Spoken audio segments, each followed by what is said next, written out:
Welcome everybody to the Jim Masters Show Live. How are you and you and you and you? Hope you guys that are in the United States are enjoying a fantastic Thanksgiving holiday weekend, as we have been. Really beautiful weekend here along the coast, family, loved ones, and wherever you are around the United States, we say welcome and happy Thanksgiving weekend. And to our friends all around the rest of the world, we welcome you. It's good to see your faces again. And we're going to have a good time. My good friend, award-winning cellist Steven Chen is here. He and I met at, of all places, in New York City, in Manhattan, at Carnegie Hall, when I was emceeing Master of Ceremonies, a really spectacular, an American Christmas Carol, major event for dear friend Tim Janis, a brilliant composer who's had about 10 to 12 public television specials, many of which I've had an opportunity to participate in and interview him and so much more. He's a dear friend. And Steven has been part of the phenomenal orchestra that comes in and performs. There's also an extraordinary youth choir and lots of celebrity friends from the worlds of music and television and film and stage and so much more. It's not happening this year. Normally it would be, but it's generally, I think it's about 12, 13 years every year usually happens at Carnegie Hall. And we're a part of that event. So that's where Steven and I met. And he is a brilliant and award-winning cellist. He also teaches. He also has his own company that makes the bows. He's also going for his doctorate. That's right, within the musical world. He's going to talk about that and so much more. He's going to play live for us right now. He's usually in the Baltimore area where, going to school, but he's right now in South Carolina, where he's originally from. And he is extraordinary and so happy to have him here. So he's going to join us in just a minute. But first, of course, we want to toast everybody and say happy Thanksgiving holiday weekend to all of you. Again, hope you've had a beautiful weekend and continue to. We have a bevy of amazing guests tomorrow night. We have Allison and Carlos Franzetti.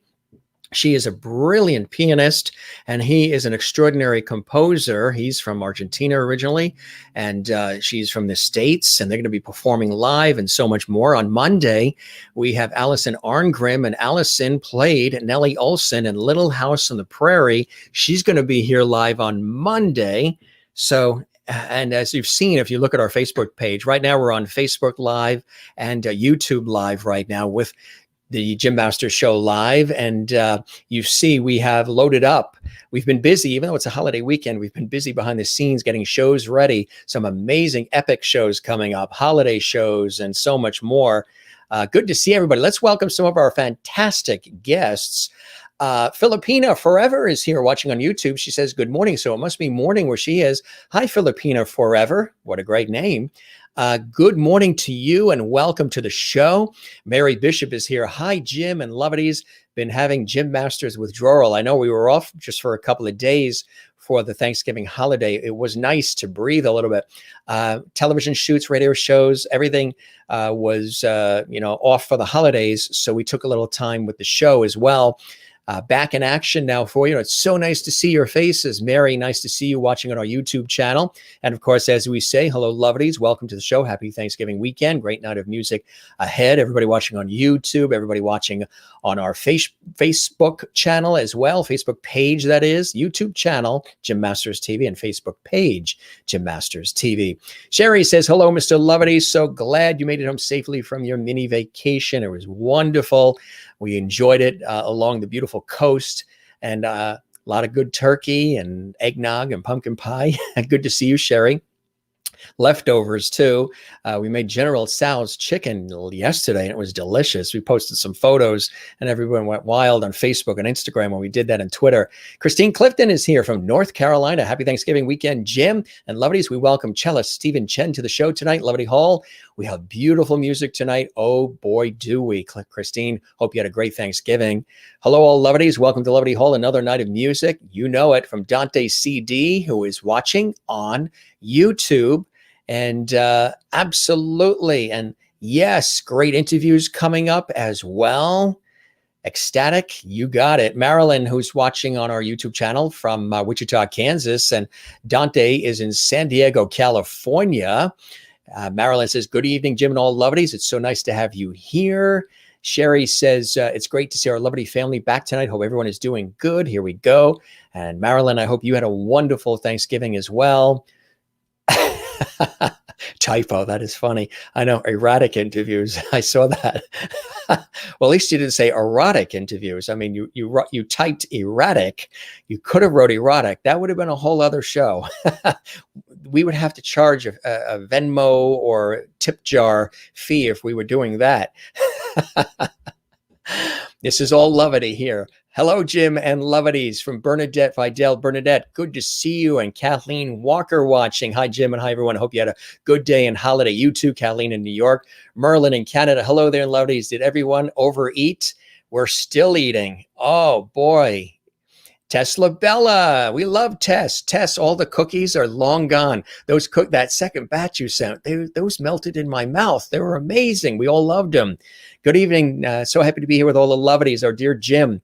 Hope everyone had a great Thanksgiving. Welcome, Stephen. Looking forward to listening along. He is a brilliant cellist. And a great guy, too. Christine, Crystal, well, Tess is in Florida, so we say hello to Tess in Florida. Crystal is in Connecticut, and we say hi, Jim and everyone. I hope you're having a fantastic weekend. Looking forward to an exciting show with amazing music, inspiring conversation, and levity.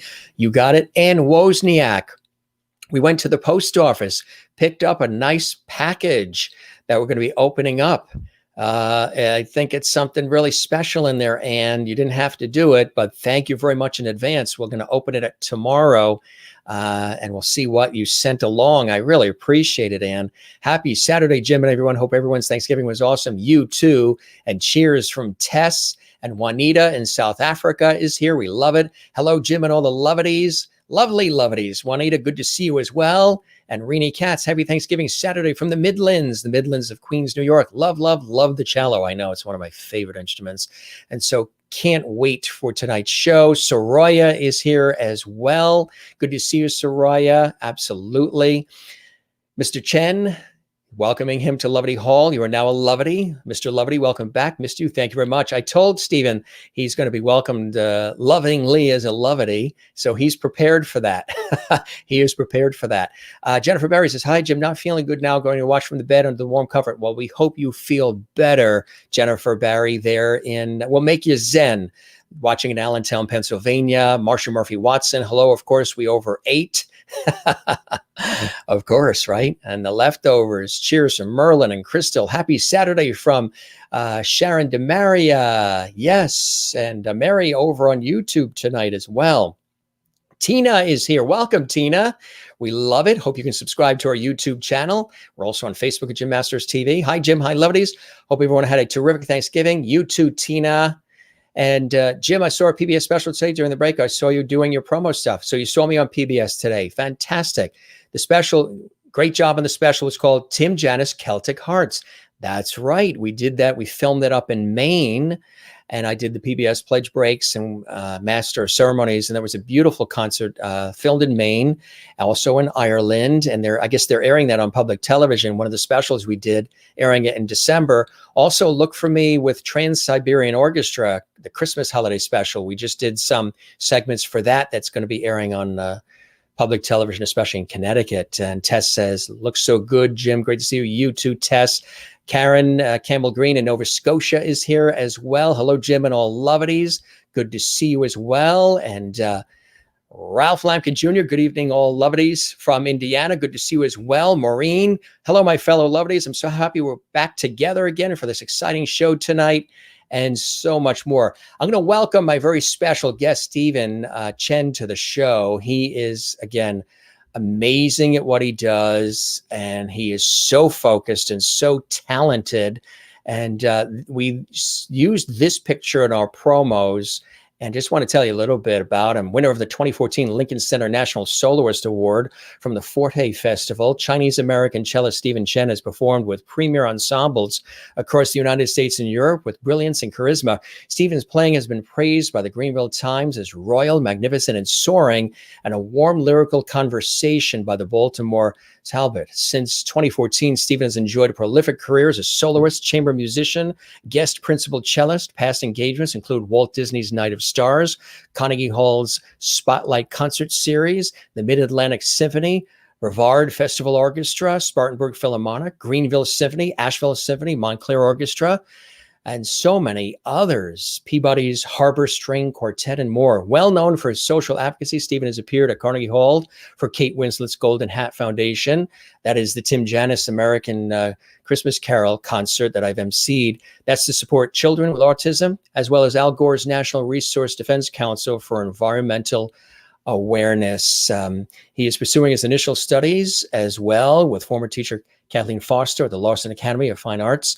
And Steven was the recipient of the prestigious Peggy Gillinat Scholarship, and he went on to receive degrees in business administration, data analytics, cello performance at Montclair State University, and so much more. Peabody Institute, Johns Hopkins University is where he's currently studying right now. He's also pursuing his doctorate. In addition to being a cellist, he's also a data analyst as well. So very, very busy in these sort of dual careers. Live and direct from South Carolina, my dear friend, Steven Chen joins us for a great night of music. Steven, welcome to the show. It's great to have you with us, my friend. Hi, Jim. Hello, everyone. Hi, all the levities. That's so exciting. Oh, my goodness. I know. You've been very excited. I absolutely love it. I was trying to say it 3 times really fast while I was waiting. I said, lovely, lovely, lovely. It's not so easy, right? It isn't, but it's very nice. I love it. I tell you, it was something that just happened to happen. It wasn't something that I planned. I mean, the show is, positive. We have fun. We've got great conversations. We talk about every topic. We've got every guest you can think of, every theme, all of it, because it's, a traditional talk show. But levity came because I fouled up and I said love and levity, and it was created. And here's some levity coming your way. Hello from the Poconos. Hi, Jim and all our levities. Yeah. And Tess says, oh, she loves it as well that you're here. Sherry says, welcome to Levity Hall, Steven. So excited that you're here with us this evening. I'm so excited to be here. I know you've been very excited. Linda in Florida, good evening. Mr. Levity, good evening, all our levities. Screen. Now try to say this one 3 times fast. Okay. Screen Queen Army. Screen. It's hard to say. Screen Queen Army. Screen Queen. I almost thought it was Amy. Screen Queen Amy, like Queen Amy, maybe. To round it up, I just say hello, Chris in Northern Ireland. That's where he is. Chris, he's in Comber, Ireland, which is over towards Belfast. Hello, Jim. Hope you had a good Thanksgiving. Thank you, Chris. We appreciate that.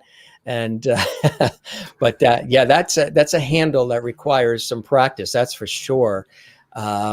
And Tina, you subscribed last week. Thank you, Tina. We appreciate that. And everybody saying welcome. Merlin, who's in Canada, says, hi, Steven. Welcome to Levity Hall. You're now a levity.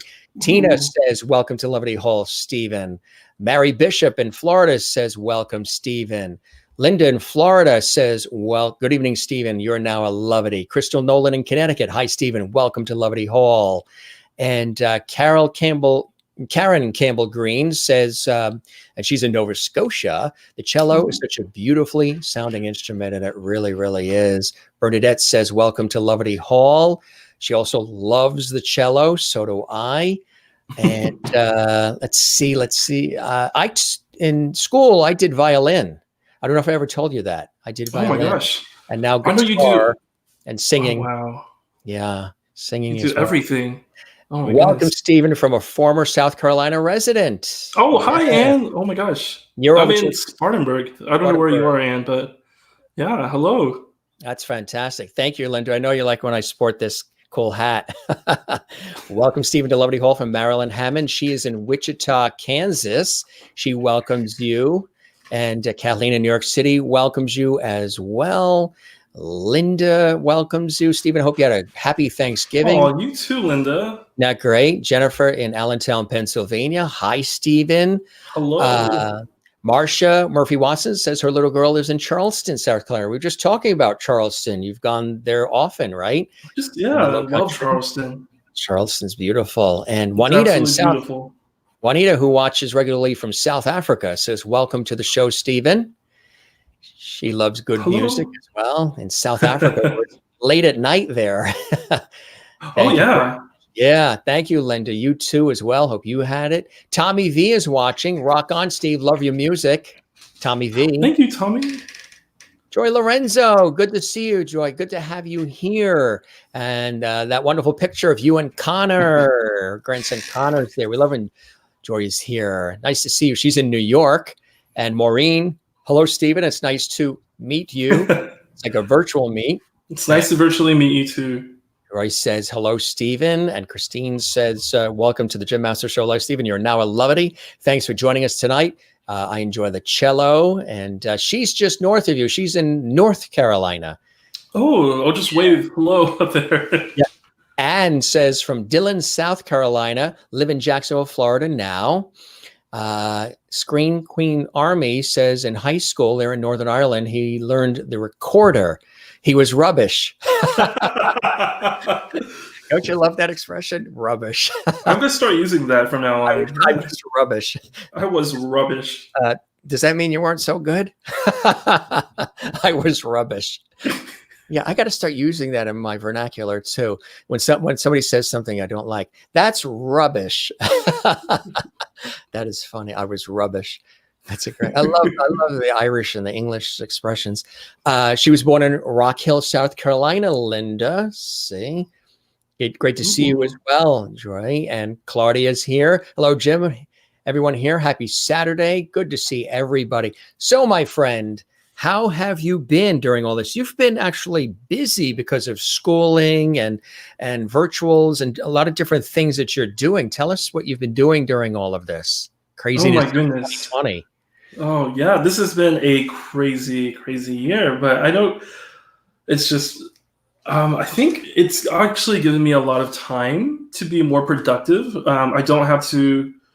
My calendar, I remember when we first entered the lockdown back in March, I was actually in a production of an opera in Baltimore, and we had rehearsals until like 10 p.m. every night. And I remember we just finished our last dress rehearsal, and we were going to our first performance, and we went into lockdown. So it's like just going from doing so much to doing nothing. So I think like most people, I was in a little bit of like a shock at first because I'm just not used to waking up and I can't go somewhere and I don't have anything to do. I don't have concerts to play. I don't have rehearsals. So it was very odd for the first part. So I think I just took it as an initiative to kind of do more stuff online because before the quarantine, I don't think a lot of people did live music online. I mean, there were some like live streams, but it's just been such a big push now to make stuff available online, which I think it's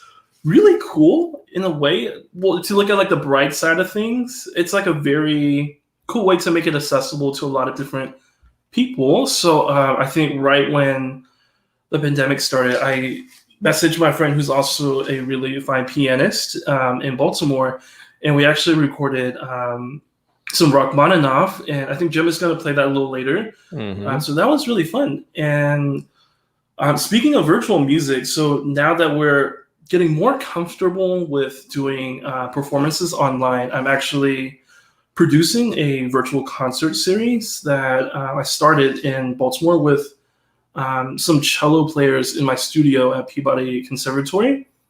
So we actually have one of those videos tonight, and that's featuring our professor, Mr. Alan Stepansky, who was the former associate principal of the New York Philharmonic. So that's going to be exciting. Yeah. So that's really been something I'm doing creatively online.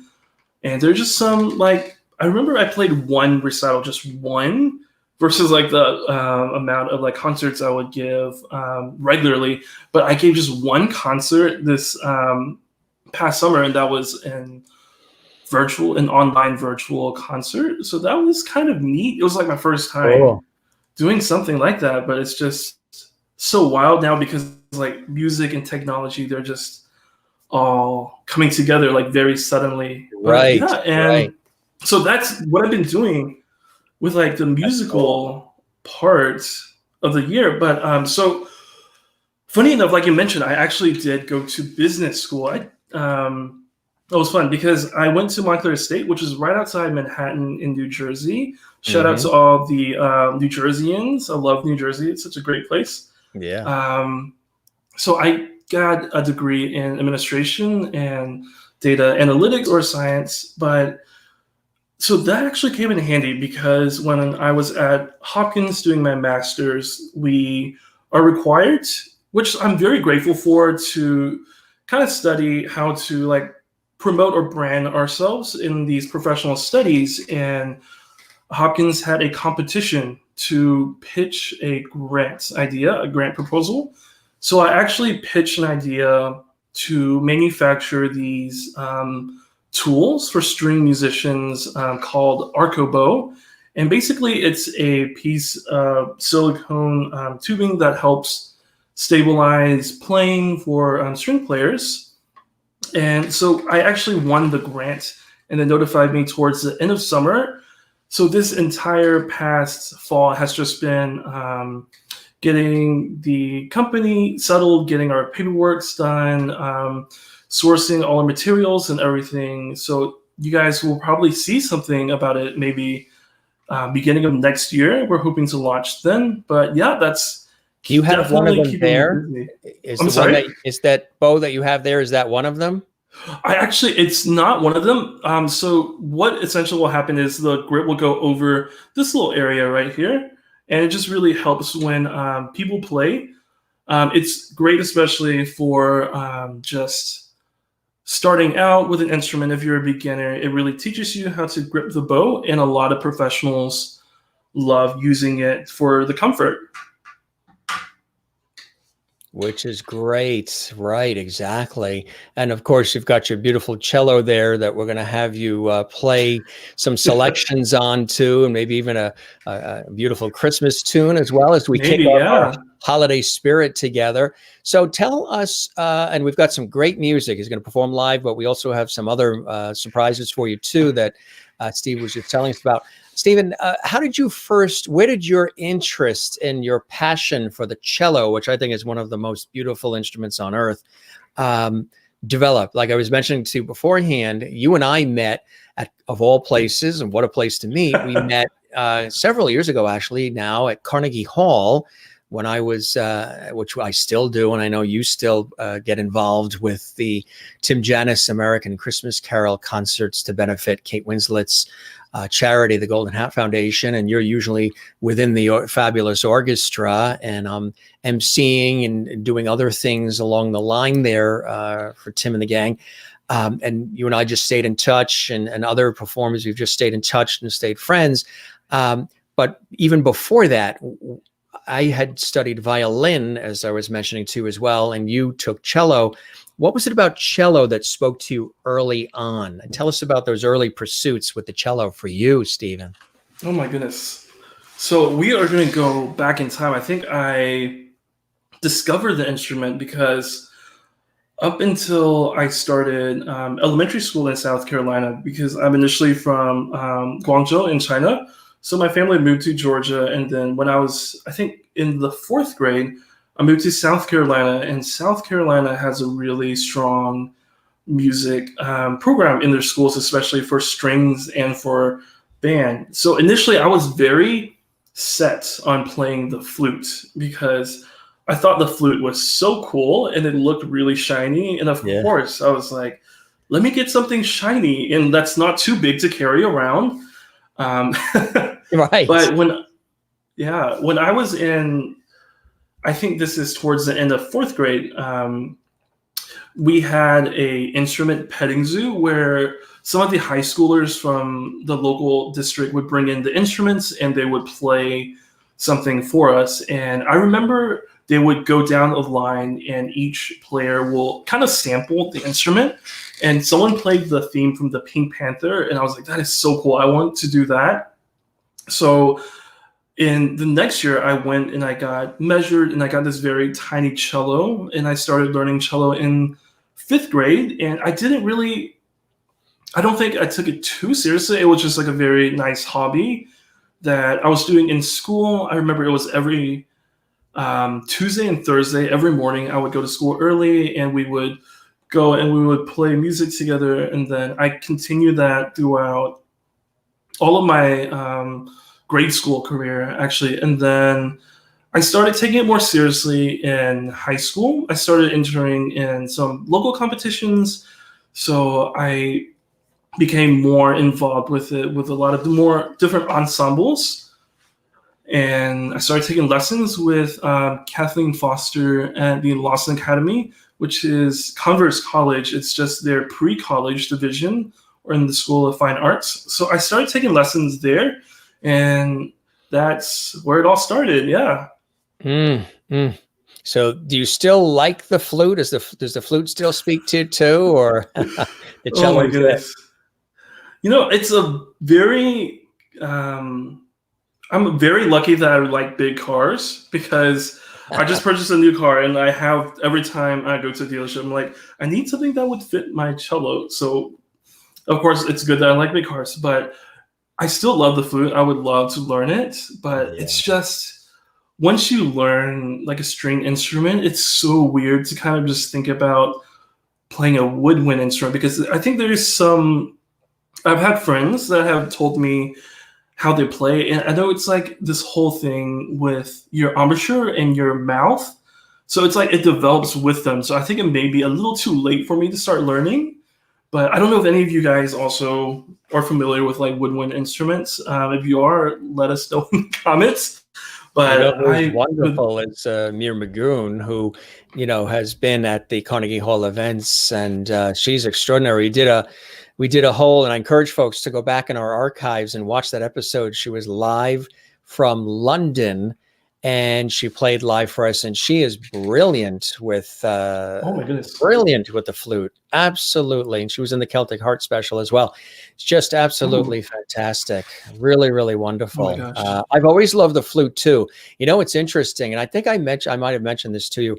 In my professional work, I had interviewed a Juilliard grad who was a cellist. And this is about a year and a half ago. And we were talking about this, that, and the other thing about, their career. And I said to him, I'm going to say something, and you might think it's a little off the wall. If it is, let me know. If it's not, then I'd love to hear your, feelings on it. And he said, sure, shoot, Jim. What is it? What is it? And we were live on the air on the show. And I said, for some reason, whenever I hear the cello really stops me in my tracks. The cello, just the warmth, the depth, the tonality, the articulation, just the overall sort of enveloping, sweeping, sort of monumental sound of the cello. The cello is so like, authoritative, but yet warm. There's so many different elements that happen and come at you at the same time. So I said, whenever I love all instruments, multi-instrumentalist. I have, lots of music. I'm an aficionado. I've got a couple of Facebook groups and other groups that I've moderated and created that are all about music. And a lot of it is instrumental too. But I said, I'm going to throw this out there and let me know what you think. And he said, sure. I said, whenever I hear the cello just stops me in my tracks. All of a sudden, it's sort of like hits me real deep. And he said, I get that. That makes sense. A lot of people do say that about the cello. And I said, the other thing is for me with the cello, the flute has these effects as well, and other instruments, but especially there's something about the depth and warmth of that cello is that if the human heart were to make a sound that resembled an instrument, to me, the sound and the depth and the warmth of the cello would be equivalent to the heart. It would be the sound that the heart makes if the heart made an instrumental sound. He said, get it. I got it. Makes total sense. I got it. He said, because of the tonality and the depth, there's a lot of heartfelt nature to the cello, but also he said that it was the instrument closest in sound to replicating the human voice. And because it has that sound that is the closest in sound as far as how we hear it to the human voice, you're adding humanity to the sound of the cello. So you're not only, adding the warmth and the authoritative and the comfort and enveloping nature of that cello just in listening to it, you're also adding in this heart-centric, heartfelt nature and you're humanizing that instrument. And he said, and that's why you feel that if the heart was to make a sound that replicated an instrument, for you, it would be the cello. He said that makes total sense because it is the closest in sound to the human voice. So I'm humanizing it. Does that make sense to you as well? Oh, absolutely. Definitely. I think everything you said was spot on. It has quite a sound, right? I mean, when you hear it yourself, what does it do for you when you're playing it? I mean, does it take you over? Does it sweep you away? It's just the sound and the sound that comes out of it that you're creating? Oh, definitely. I think you have to really enjoy your sound to be able to give like a really good performance, I think, because you have to really engulf yourself in the sound. And I think definitely it is really spot on what you said about the human voice, because I think whenever we play music, we tell a story, and it's such a great instrument, the human voice, to tell a story. So that is something that's very special when it plays, just to communicate through an instrument that's not your voice. It's like, how are you going to tell your audience what you're doing? How are you going to describe the story, the colors that they're going to be listening for? So yeah, definitely great description, Jim, with the voice. It's interesting too, because the cello, used in so many different pieces of music, the warmth and the depth of it, as I was saying, really does. Again, it's one of those instruments that it really it'll stop me in my tracks. It has a melancholy sound to it, to a degree, depending on how it's used. But I think that's another reason why I add that human element to it, is it gets to the core, like it gets to the heart, it gets to the feelings, because it has a little of that sort of warm, melancholy sound. It could be joyful, it could be beautiful and happy as well. But when you first hear it, it stops you, because it has that, like, this is what you're about to hear is pretty important.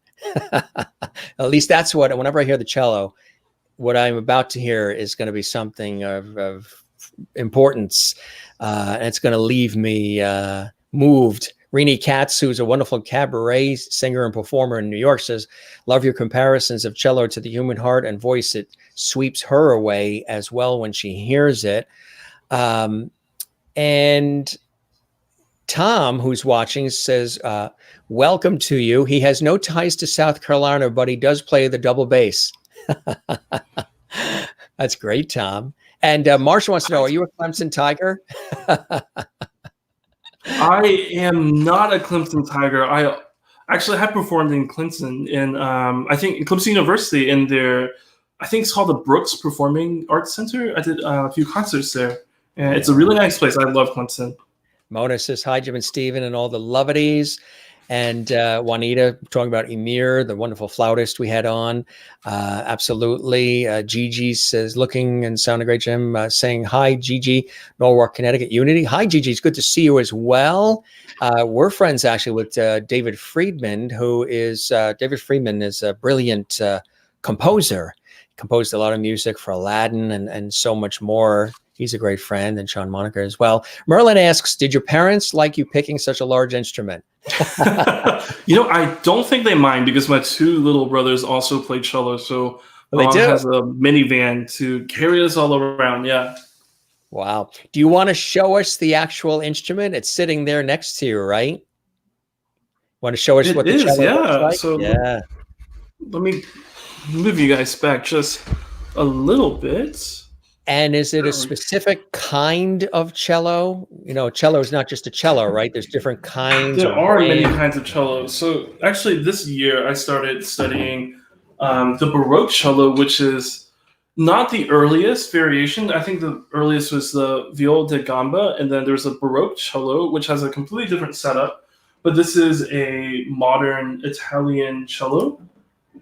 This is a Mario Gata instrument, and it was made in, I believe, 1985. So it would still be considered a relatively new instrument. It's not too old, but it's not exactly modern. But there are a lot of great modern cellos that I've played on, and those are great. But this is the main cello that I play on. How do you care for that? It's so polished, so shiny, it's in tune. How does one care for a cello to make sure it's in tune and the woodwork and everything is as it should be? That is a really, really good question. I mean, these instruments, they cost so much, so I really do try to take care of them. For the strings, you can see there's a little rosin on it. I always clean them off when I'm done playing. And I just normally, you can kind of see a little bit of wear and tear on the sides where maybe it rubbed off on my jeans. It does turn a little darker here. But I just try to keep it clean. I use like a microfiber cloth and just wipe it down. And I mean, of course, it's like driving a really nice car. You do have to take it in for maintenance now and then. So there are multiple things I do get checked on. I change these strings maybe twice a year. And inside the cello, if you look at it like this, there is a rod that goes right here that connects the top to the bottom of the cello, and the vibrations from that is what creates the sound of an instrument of the instrument. But yeah, that's basically what I do. It's not too hard. I just have to make sure I keep it in like a nice place and I take care of it like a child. You know, that's exactly what it is. I've asked people that question often. Do they treat their instrument like it's a child? I've even asked friends who are authors and they've written books where they have characters in them. And I said, do you treat your characters in the story, in the script, in the book, like they're your children, they're your babies? Absolutely. So that, to you, there's a relationship you have between the cello and you speak to each other, you play off each other, and you sort of lean on each other in a way, right? You feel real attachment to that instrument. Definitely, yeah. And I mean, it's basically what I use to like make my living. So I definitely need to take care of it so it can take care of me. I'm trying to think of like a good example because I mean, like you can always compare it to maybe like a surgeon and his tools, but like it's not as personal as like a musician to his instrument because that's it's theirs. Yeah. It's it's a good comparison. It's like if you watch the Harry Potter series, it's kind of like your wand. The wand chooses a wizard. It's something like that. There's a special bond between the musician and their instrument because there's so many instruments. So when I go and purchase a new instrument, I have to go and try all of them. I can take them home. So with this instrument, I actually found it in a shop in New York City, and I took it and I just played on it for a couple of weeks, and we really bonded. So I decided this is the one I'm going to go with. But yeah, a musician really spends a lot of time with their instrument, so it needs to be very special and very personal to them. How many do you have? Just the one, or do you have other cellos? And how many cellos have you probably had in your life, would you say, Steven? Oh, okay. So I can normally define like chapters of like my musical career / life with the instruments. I started off with a rental through my local music and arts. It was just like this plywood cello. It wasn't the best, but I remember my mom would pay monthly for me to rent this cello. And I played that all until, I want to say, middle of middle school. And I purchased a slightly more advanced cello, like one that isn't plastic, essentially. So that was a nice upgrade. And so I think those are my two very beginner cellos. And later on, as I progressed more and more, there are limitations to what student instruments can do with color-wise and just musicality. So in high school, we drove down to Atlanta, and I purchased a instrument from a really good friend who owns a violin store down there. And it was it was an unmarked old, I think it was a German instrument. My brother actually plays on that now. So I had that all throughout high school, and I would play concerts on it. I think I was playing on that cello when I first met you, when we Yeah. did that first concert. That was my first year was 2014, I think. Hmm. So I would still have that. And then I recently got this cello when I was in college. I want to say maybe it was the second year of college. So I've had this for at least 3 to 4 years now, and I think I'm still sticking with it. But just recently this year, I am studying the Baroque cello, and it's basically it looks the same, except the strings are completely different. It's gut strings, so I believe, without sounding too gross, I think it's like animal intestines, like wound it up. I So said, how, it's a very interesting sound. But our school is offering these instruments to loan out for us to study to kind of see what the modern day cello evolved from. And there are a lot of big differences. Like there are no, I can show you, there's no tuners here to tune the strings. And then of course with modern day cellos, we have this rod right here to kind of situate it when we play. But with the Baroque cello, it's not there, and you have to hold it with your leg. So it's really fun because I think my first Baroque cello lesson, they were just teaching you how to sit, and I just thought that was so funny. You have to sit in such a particular way. I was like, oh my goodness, am I like Anne Hathaway in The Princess Diaries when she's learning right. how to sit? That is funny. Mona says hi, Jim and Steve, and all the lovities. Carla, who's watching in South America in beautiful Brazil, says hi, Stephen. Hello, gang. Hey, Jim. What a beautiful comparison about the sound of the cello. Human heart, loved. Kathleen in New York City says, and Carla, welcome. Always good to see your happy face, Carla. They're in Brazil. She's watching in Brazil live right now, Stephen. And Kathleen in New York City says, beautiful instrument. Merlin in Canada asks, how many instruments do you have? Well, okay, we can do a count. So this is my primary instrument, and then I have two other instruments. They're both the one olden, kind of unknown mystery cello. My second brother plays on them. My youngest brother plays on this modern Chinese instrument called a jade hide, which I purchased when I was living in Florida. It was a really nice instrument. It's beautiful, absolutely gorgeous, and it's just so amazing to me how like modern day instruments really compete with these like really famous olden like makers. And like, wow. But I think so that's three cellos, two of them which I let my brothers use, and then I have the Baroque cello, which I don't really own. It's loaned to me. So I want to say I own three. And then I see a comment about an electric cello. I do have an electric cello, and there are so many different electric cello models, which I think is very cool. So I think that is, oh my gosh, I'm really bad at math. That's four total that I do own. And yeah, with one electric, and yeah. Linda asks, how did you come to be inspired? I think we talked about this earlier, but how did you come to be inspired to play the cello? Such as, did you have a mentor? Were there people you looked up to, people that inspired you along the way? Oh, absolutely. Like I would not be where I am without mentors and teachers, because cello is such a wonderful craft that it's passed down through different generations. So if we like look, there's so many different schools of teachings. Like you can tell how people play by what teachers they've studied with. So there are definitely some influences from my mentors. I think I'll give a shout out to Jennifer Dean. Started me when I was in South Carolina, and I studied with Kathleen Foster at pre-college.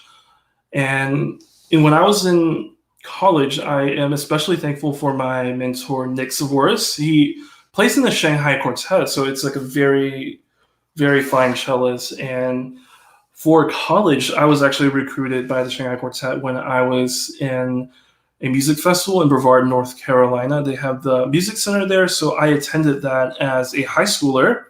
And I was recruited, so I went to study music at Montclair State University at the John Calley School of Music with the quartet. And so this is actually where I branched off a little bit, and I decided to go into business school. But my teacher, Nick, was so grateful, and he was so helpful in helping me like continue with music lessons and cello lessons on the side. So I didn't have to really what is the word? I didn't have to do too much within the music school while I was pursuing my business degrees. So he really made that happen for me, and I'm really grateful for that. So, and then right now I'm studying with Alan Stepansky at the Peabody Conservatory at Johns Hopkins. And with each teacher, they all teach me so many different things. Yeah. So it's really cool to see all of them kind of just like take inspirations from each and every one of them. That's fantastic. That's wonderful. A couple more comments coming in here. Marcia asks, of course, that would be wonderful. He would be a great source for Yo-Yo Ma, of course, right?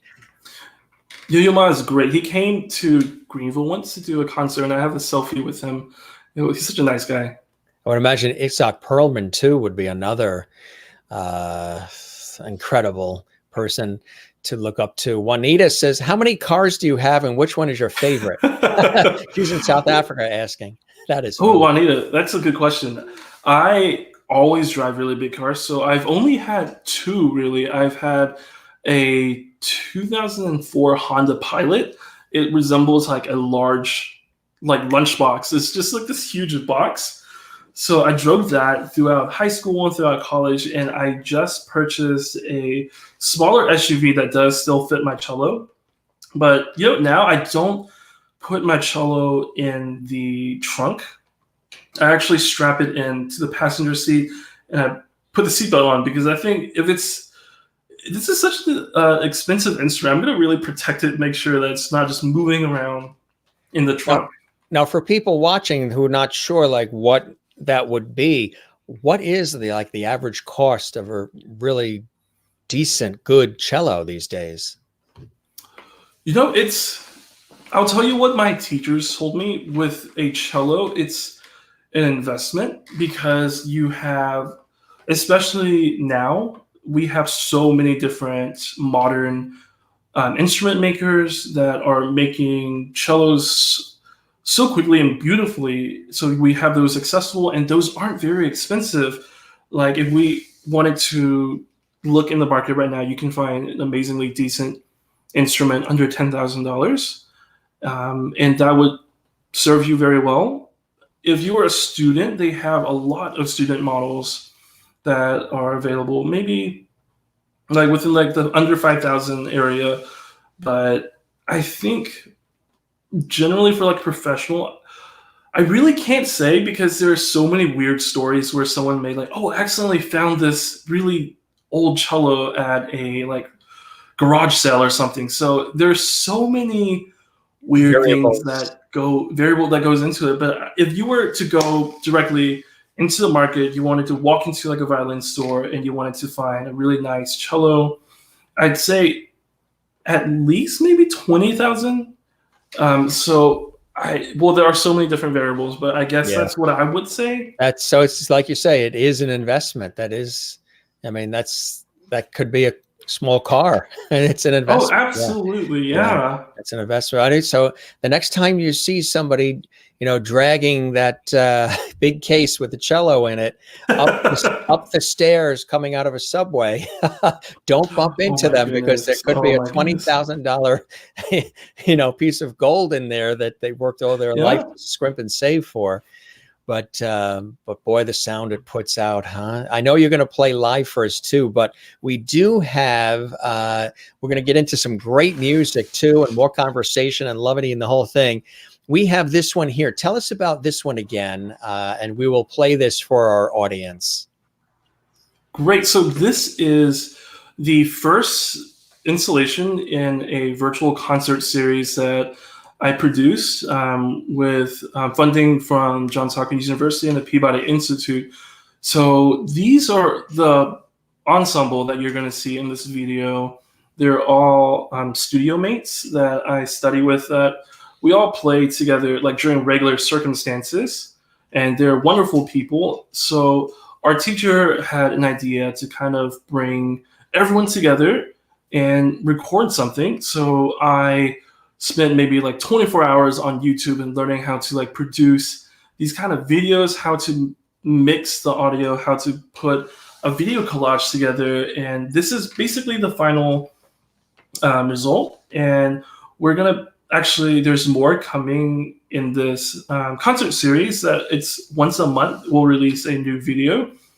And so this is the first video that we created. It's the Col Nidre by Max Brook, and it's a wonderful piece. And the soloist, and this is my professor, my mentor, Mr. Alan Stepansky, and it's all accompanied by a cello ensemble because this piece is written for solo cello and orchestra. So this is, I don't want to say a reduced orchestration because you get everything in there. It's just a really nice arrangement that is playable. So we had everyone record themselves playing from all over the world. I think in America, we have people all over in the East Coast. We have a few in California and in Portland, and then we have some students in Beijing and in Taiwan. So it was a really fun process to work with everyone to bring it all together. And this is the first video in the concert series. I'm very excited for you guys to see it. All right. Enjoy, everybody. Here comes extraordinary music. And again, Peabody Institute of the Johns Hopkins University. Our very special guest is my great friend, award-winning cellist, Steven Chen. Great music, more conversation coming up. Any questions that you have, feel free to post them on our YouTube channel at Jim Masters TV. If you're on there, we'd love it if you subscribe to the channel and share it. And same thing with Facebook. Love the Facebook page. Give it a like and some levity at Jim Masters TV. Enjoy, and we'll be back. And Steve is going to be playing live for us as well. Some surprises, so don't go anywhere. Enjoy.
Holy cow.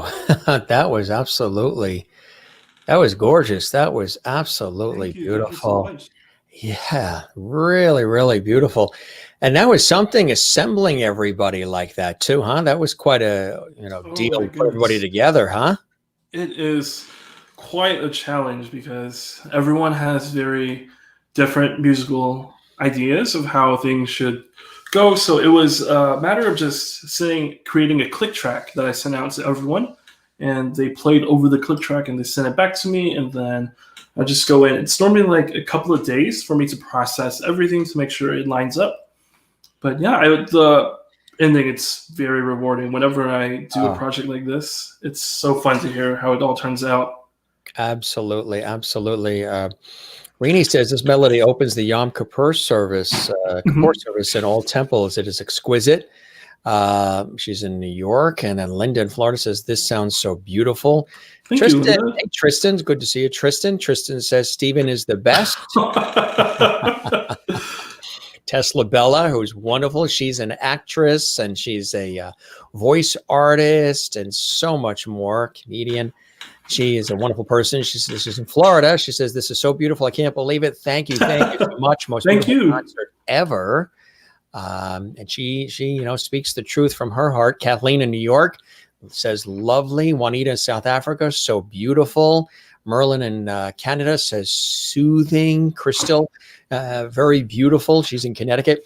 I mean, especially now. I mean, people. It's so beautiful to hear this at these times where everything is so Mhm. frenetic and chaotic and all over the map these days. Oh, Stephen, this is just beautiful. That's from Marsha Murphy Watson. Linda Odell says, I put my earphones on to listen. It's so amazing, so beautiful.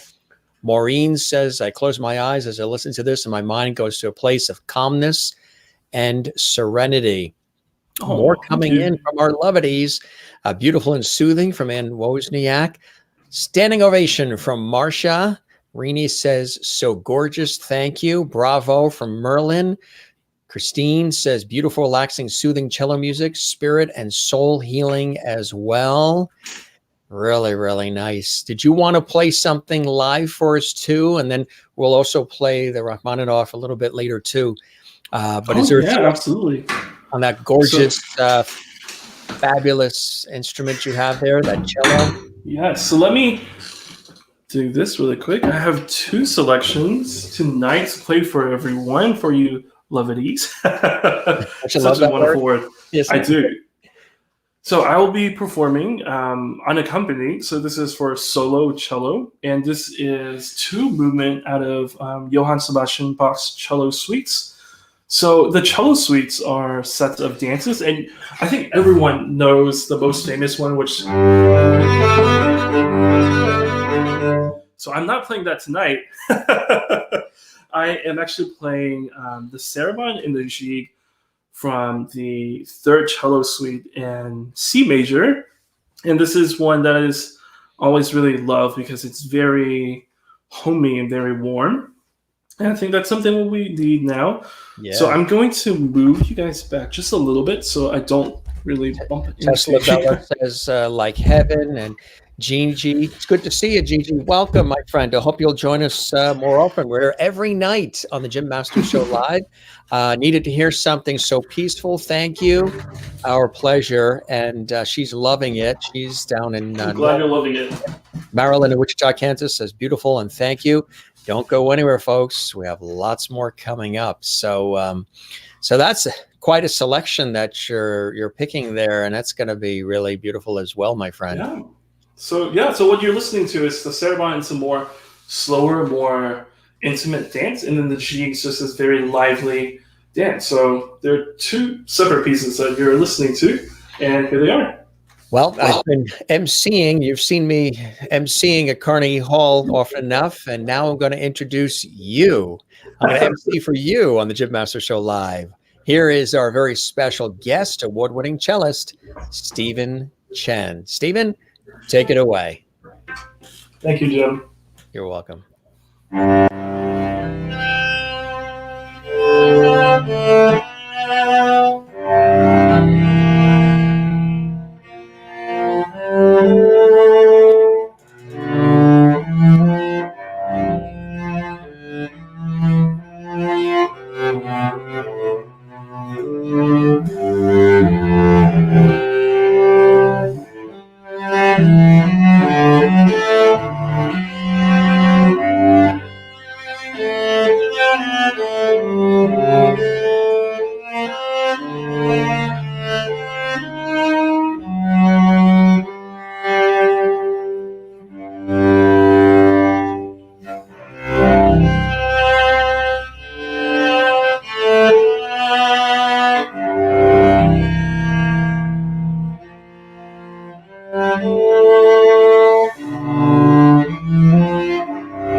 Bravo, bravo, my friend. Absolutely fantastic. That is that is beautiful. Really, really nice. Nicely done. Thank you. Yeah.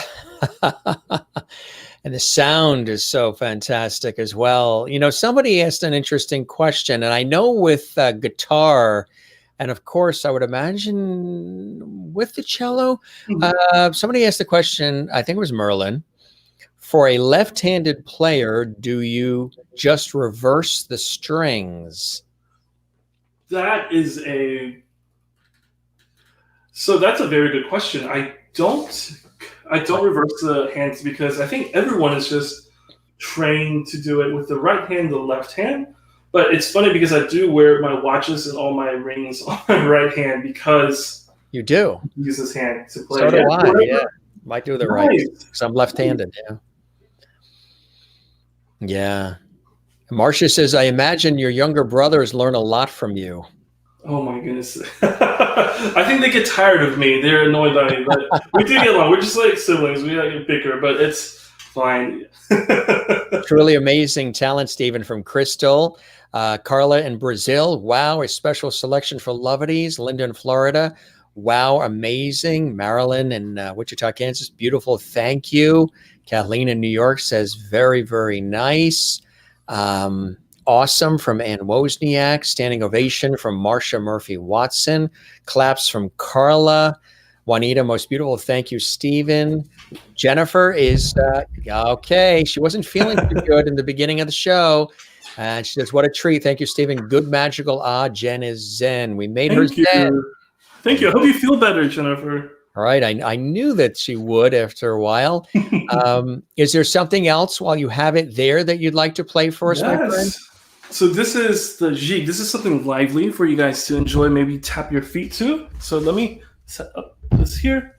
And this is the jig. All right. I have to make sure I have a little room to... Yeah, you got to really... All right. Don't want to bang into any walls or anything with a $20,000 instrument. All right.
Really, really nice, my friend. That's a little bit of a workout, huh? A little bit, yeah. That's a little bit of a workout, but a nice one. Absolutely. So that'll get you. You should play that just before you head out. You're going back to up towards Baltimore tomorrow, right? Back to the school to get ready. So maybe that should be your morning call. You play a little of that, and you'll be ready to hit that road and head north to Baltimore. Oh, absolutely. I think it's rotations of this and maybe like the musical Hairspray. That'll do it. Yes, absolutely. That will do it. Marcia says you must have a lot of strength and stamina to play at this pace. That's a good question too. Do you have to do some, physical things yourself, like condition your shoulders, your arms, because you are using, there's carpal tunnel syndrome. There are things you can have from the repetitive motion. What are some things that you may do physically just so you're ready, especially, like when you're at some of these concerts, like I know when we're with Tim, that can be a 2 to 3 hour event. Sometimes you can be at a concert where you're going, for a long period of time.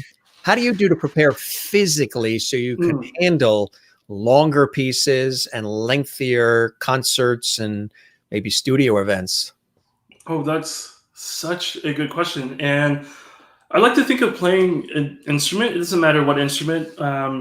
Voice, woodwinds, guitar, piano, percussion, everyone has some sort of warm-up ritual because it is like a sport. You are using your muscles. It's just not maybe on like that scale of athletes, but you are using some muscles that are specialized for your instrument. So with cello, especially in the Bach that I just played, there's a lot of repeated finger patterns, very fast notes. So it's very easy to tense up. So that's a big problem for a lot of musicians, is that they just get very tense, and it really stops us from moving like we're supposed to. So warming up, I always try to warm up a little before I play, and so all our muscles are ready to move. And for cello, I think someone asked if we have to condition ourselves, but I do have to. When I play, I kind of condition my strength to kind of come from my back, because I always I had like an injury in my right hand before where it was very tense, but with my teacher and my mentor, we kind of figure out ways to make it better and for me to be less tense when I play. So that was definitely very helpful. And I just kind of reimagine where the strength is coming from when I do play. And I guess that's just how I condition myself to play. I mean, everyone is different. You can ask any musician, they will have completely different warm-up regimes and everything. Yeah. Christine says, Steven is sensational. You definitely have the talent and skills on your cello. Thank you. He sure does. Thank you. We've had an opportunity to work together at Carnegie Hall, so I've seen him do his thing. Yan Sok says, morning from Cambridge, and smiles. She's loving it as well. Love the song, and asks, how long can you play? So how long can you play for, I wonder? Like how long can I play for, like in a concert, or maybe just like if I were to sit down and just go for it? Without getting totally wiped out. What do you think? Do you recall the longest you've been tasked with having to play something? Well, not a particular song, but an event where you just, there was really not much time to even get up and stretch your legs. You had to just song after song. And so this isn't probably like a performance where like I'm a featured artist, but I think definitely playing in like pit orchestras for Broadway shows, that is very long. And it's not like we just play on the numbers. I recently did, I think, Into the Woods by Stephen Sondheim. That is such a beautiful and wonderful show. And right, the pieces, the musical numbers are absolutely beautiful, but the singers, they get to rest between their songs, but we have like incidental music, like interludes and everything. So I think it's just we have an intermission, so we would play for most shows with an intermission about like an hour and a half to an hour 45 minutes, and the second half another like hour and a half or an hour. So I think that would be my answer. But if it's classical music, I gave a recital once. This was a couple of years ago where it was a marathon. Honestly, I remember I presented this recital to my mentor at the time, and he looked at me and he was like, are you sure?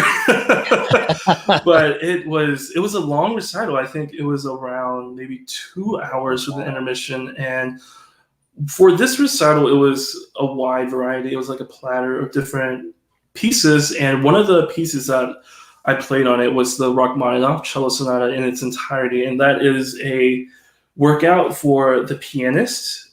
And I remember I asked my pianist, and I said, would you like to play, can we program this piece on this recital? And she also looked at me and she's like, are you crazy? Mm-hmm. But she did it, and it was very fun. And I only remember this because I think I like slept the entirety of the next day after the recital.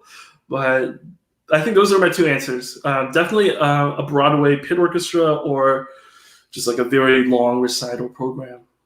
We actually have. Tell us about this one, the Rachmaninoff Cello Sonata that we're going to share with you and your friend, the pianist as well. Tell us about this piece that we're going to watch right now with more phenomenal music coming for our audience. Oh my goodness. So this is the third movement, the Andante, from the Cello Sonata by Sergei Rachmaninoff. And it's one of my favorite pieces for cello and piano, just because of how absolutely gorgeous. And this really goes back to show the human voice in relation to the cello. You really do hear it sing with the piano. But this is a very, very difficult piece to put together, as is if we were in person, but to put together virtually was very challenging. But I'm very glad that we made it work. And the pianist that's playing with me, her name is Minji. And we actually perform a lot back at Peabody before the quarantine started. And it's really sad that we can't play together in person, but at least we were able to do it virtually. So I want to say this was maybe beginning of summer that we recorded this project. And, I think it definitely was summer, because if you look closely in the video, you can see me sweating. I recorded this in my sunroom, and we couldn't turn on the air conditioning because it would make such a loud noise. It would interrupt the recording. So you can definitely see me. I'm a little radiant. We'll call it radiant. You can see me a little glistening in the video. So it definitely was summer, and this was right after we announced that we wouldn't be able to go back to school to finish the semester. So we were like, hey, why don't we just do something special so we can still kind of end the school year on a high note and give a performance. That's fantastic. All right, we're going to take care of really fulfilling the needs of our audience who are asking for more music. Yes. They're asking also about the reflection behind you, and that is the United States, right? Yes. Yeah. That is. So this is actually a light or reflection behind you. This is actually I think it's just like a wall decor. I have my clock, and then I have this poster from when I was in San Francisco. It's some sort of metal shape. Yes, that is it. And then the light's just coming from in front of me, so I'm not too dark because I am in my room in South Carolina right now. Yeah, they always like to know, where, as we come into our guests' homes, they like to know, what's the setting where they are. You're right. So that is the mainland. So I think Hawaii and Alaska aren't in that. It's just the mainland, right? Let's see. I don't think they are. I could go get some magnets and just stick it on the wall. And make it Hawaii and Alaska. Or we can all just pack up and go there and do a show from there. That sounds good. I think I would be down to do that. Let's do it. I think we'll just have to stay at a resort for 14 days to quarantine, I'm The perfectly quarantine. okay with doing that. Yeah. Quarantining in Hawaii, yes, would be very nice. Carla in Brazil says, cool map, really enjoying it. A couple of questions before we show that Rachmaninoff Mhm. piece. Do you play jazz or country music? Do you do other things, genres of music with the cello? I do, but you know what? I haven't really played much jazz nor country, but I do play different genres. I think jazz is just it's written for a lot of bands, small bands, and then a double bass player. So it's not really a lot of cello opportunities. But I would love to play jazz. I think jazz is absolutely beautiful, and country.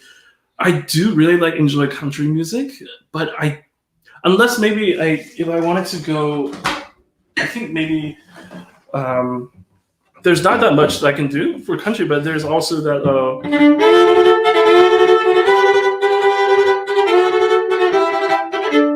I don't know, something very like fiddly I can do, but That like I was haven't cool. really. You did it. Yeah. It's like all those fiddle players, but I haven't And really played much country. it gives the cello a whole different sound to it. It brings it up Oh yeah, an octave or two. Um, that's really cool. I think somebody had also asked too, do you pluck the cello? Have you, done that? I know some orchestras in certain songs, they will be plucking violins, violas. They'll yeah, pluck the cello as well for certain songs. absolutely. Yes, I think when I started cello, our teachers did even give us a bow to use. We would have to learn how to use our left hands, and then we would pluck. And then later on, I think it was just like 1 year later was before they even incorporated the bow. So it was very independent learning from left hand, right hand, and Yeah. then it all came together in the I think maybe second or third year. Because I remember when I first started, it was just using our index fingers to pluck. That's it. Wow. That's very cool. You're learning a lot too, folks, getting entertained and learning a lot on the Jim Master Show Live from our expert here, who's going for his doctorate, right? Tell us about that you're going for a doctorate within music. That's very cool. Bravo. Yeah, thank you so much. So I started the application process, and I think I will hope to just stay in Baltimore and at Peabody. So I really enjoy it there, and I think I will just stay there. And while I am doing that for my musical studies, I'm hoping to get a MBA to kind of just further on hone my business skills, because I think that is something it's nice to have like a well-rounded kind of degree. But yeah, and I with my DMA or with my doctorate, I really hope to teach one day. I think because when I initially started going to school, I did business first, and then I was like, hey, I really do enjoy the cello, so let me put my cello back, and then I will get my master's in it. Because playing wise, it's a very interesting thing, because they always say to like learn something when you're younger. So my teacher was like, you can always learn more about business when you get a little older, but like, hey, you're still a little young, so maybe try to learn more and get more out of the cello first, and then you can always do that. So I think that's the path I'm going, and I would really love to teach at a university one day. So of course I need to get my doctorate, and I think there's so much to learn in the world of music, and not just cello, but different technologies, especially with society today with the pandemics. Like people really need to learn how to like make stuff and put stuff together like virtually, and that's just like the time and the age of technology. So yeah, I'm hoping to one day like fuse all my like knowledge together. That's very nice. Merlin says, very interesting and informative. Thank you, Stephen. Linda says, I'm from the South. We say, yeehaw. That's funny. Yeehaw. Jennifer asks, do you have a fun personal name for your cello? Some people name their instrument. They name their car. They name their instrument. Do you have a name for the Definitely. cello? I do not. So maybe you guys can help with like a name suggestion or something. Stephen, you're very interesting. You would make a great teacher and lots Oh, of thank fun you. with that as well. So here's some Rachmaninoff on a Saturday night. I tell you, Ooh, holiday yes. weekend, kicking off the holiday season as well here on the Jim Master Show Live. and we could all use some calm and peace in our lives and lots of levity, as we always say. So we've got some wonderful music coming your way here with Steven Chen. And it's Minji Lee is your accompanist with the piano? Yes, I wouldn't say accompanist in this case because I think, well, technically it's accompanist, but this is all about the piano. You'll see how incredibly challenging and difficult the piano Yeah. part is, and the cello just sings over it, and it's this Yeah. beautiful, Blend. beautiful combination. Yes, blend. All right. Here you go, folks. Much more, and then we'll be coming back to you here live. Thanks for joining us on YouTube at Jim Masters TV, Facebook at Jim Masters TV. If you haven't liked the Facebook page, we would love that. Subscribe to the YouTube channel. We would love that too. We're having a good time with you. I hope you're enjoying. And if you have any questions or comments, feel free to post them on YouTube and Facebook. We'll try to get through as many as we can. Much more music coming up. But here's a little Rachmaninoff Cello Sonata, third movement, with Steven and Minji. Enjoy.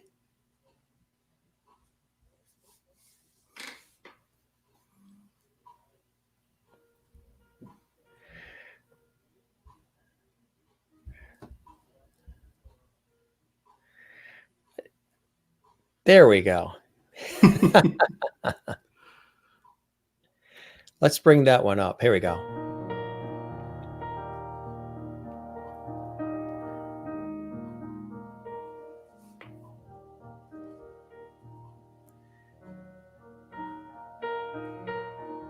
Very nice.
Mm.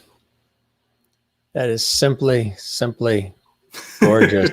That is really something else, my friend. Thank you. Absolutely. And I agree with, I think it was Linda's comment. She was saying just the two, they just blend so beautifully together and they become one. They really become one in such a gorgeous, gorgeous way. So how'd you pull that off? Was it done? It was done sort of not live, but recorded at the same time, or were they separately done and edited together? How did you do it? And was she positioned at some other location far off from where you were? So yeah, actually, I think she was about 400 miles away when we That's did this. She was in Virginia, and I was back home in South Carolina.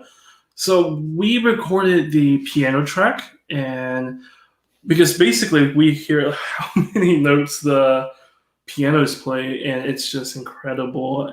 It's like a very nice foundation to put the cello on top of. So we decided to record the piano track first, and then afterwards we lay down the cello track. And I think it was just like a little one take live with me playing, and then we just put that right next to her video, and we merged the audio, and that was the Rachmaninoff. It's a very interesting way of playing classical music.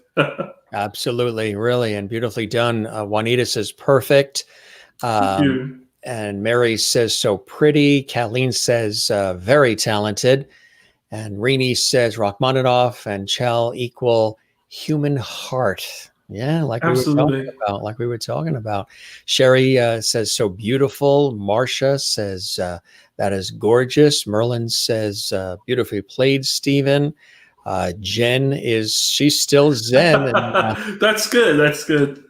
yeah, and Wozniak checked it out earlier too and loved this composition. Linda, there's her comment. The piano and the cello become as one, soothing music. So beautiful, absolutely, as well. And Marcia asks, are your hands insured? I thought this protection would be necessary. My hands are not insured, but my cello is. So I Yeah. think at least one of us. Call your cello. Car cello levity. There you Yeah, maybe. I think I like that. Hey, courtesy of the Jim Master Show Live. Call your cello precious. Precious levity. Precious levity. PL. That's it. There's a new song, Precious Levity, on the Jim Master Show Live. Yeah. So what are some of the exciting things you also have coming up? We're gonna have you play. I think there's a seasonal tune, a Christmas song you're gonna play for us, Oh yeah. which I think is Just beautiful as well.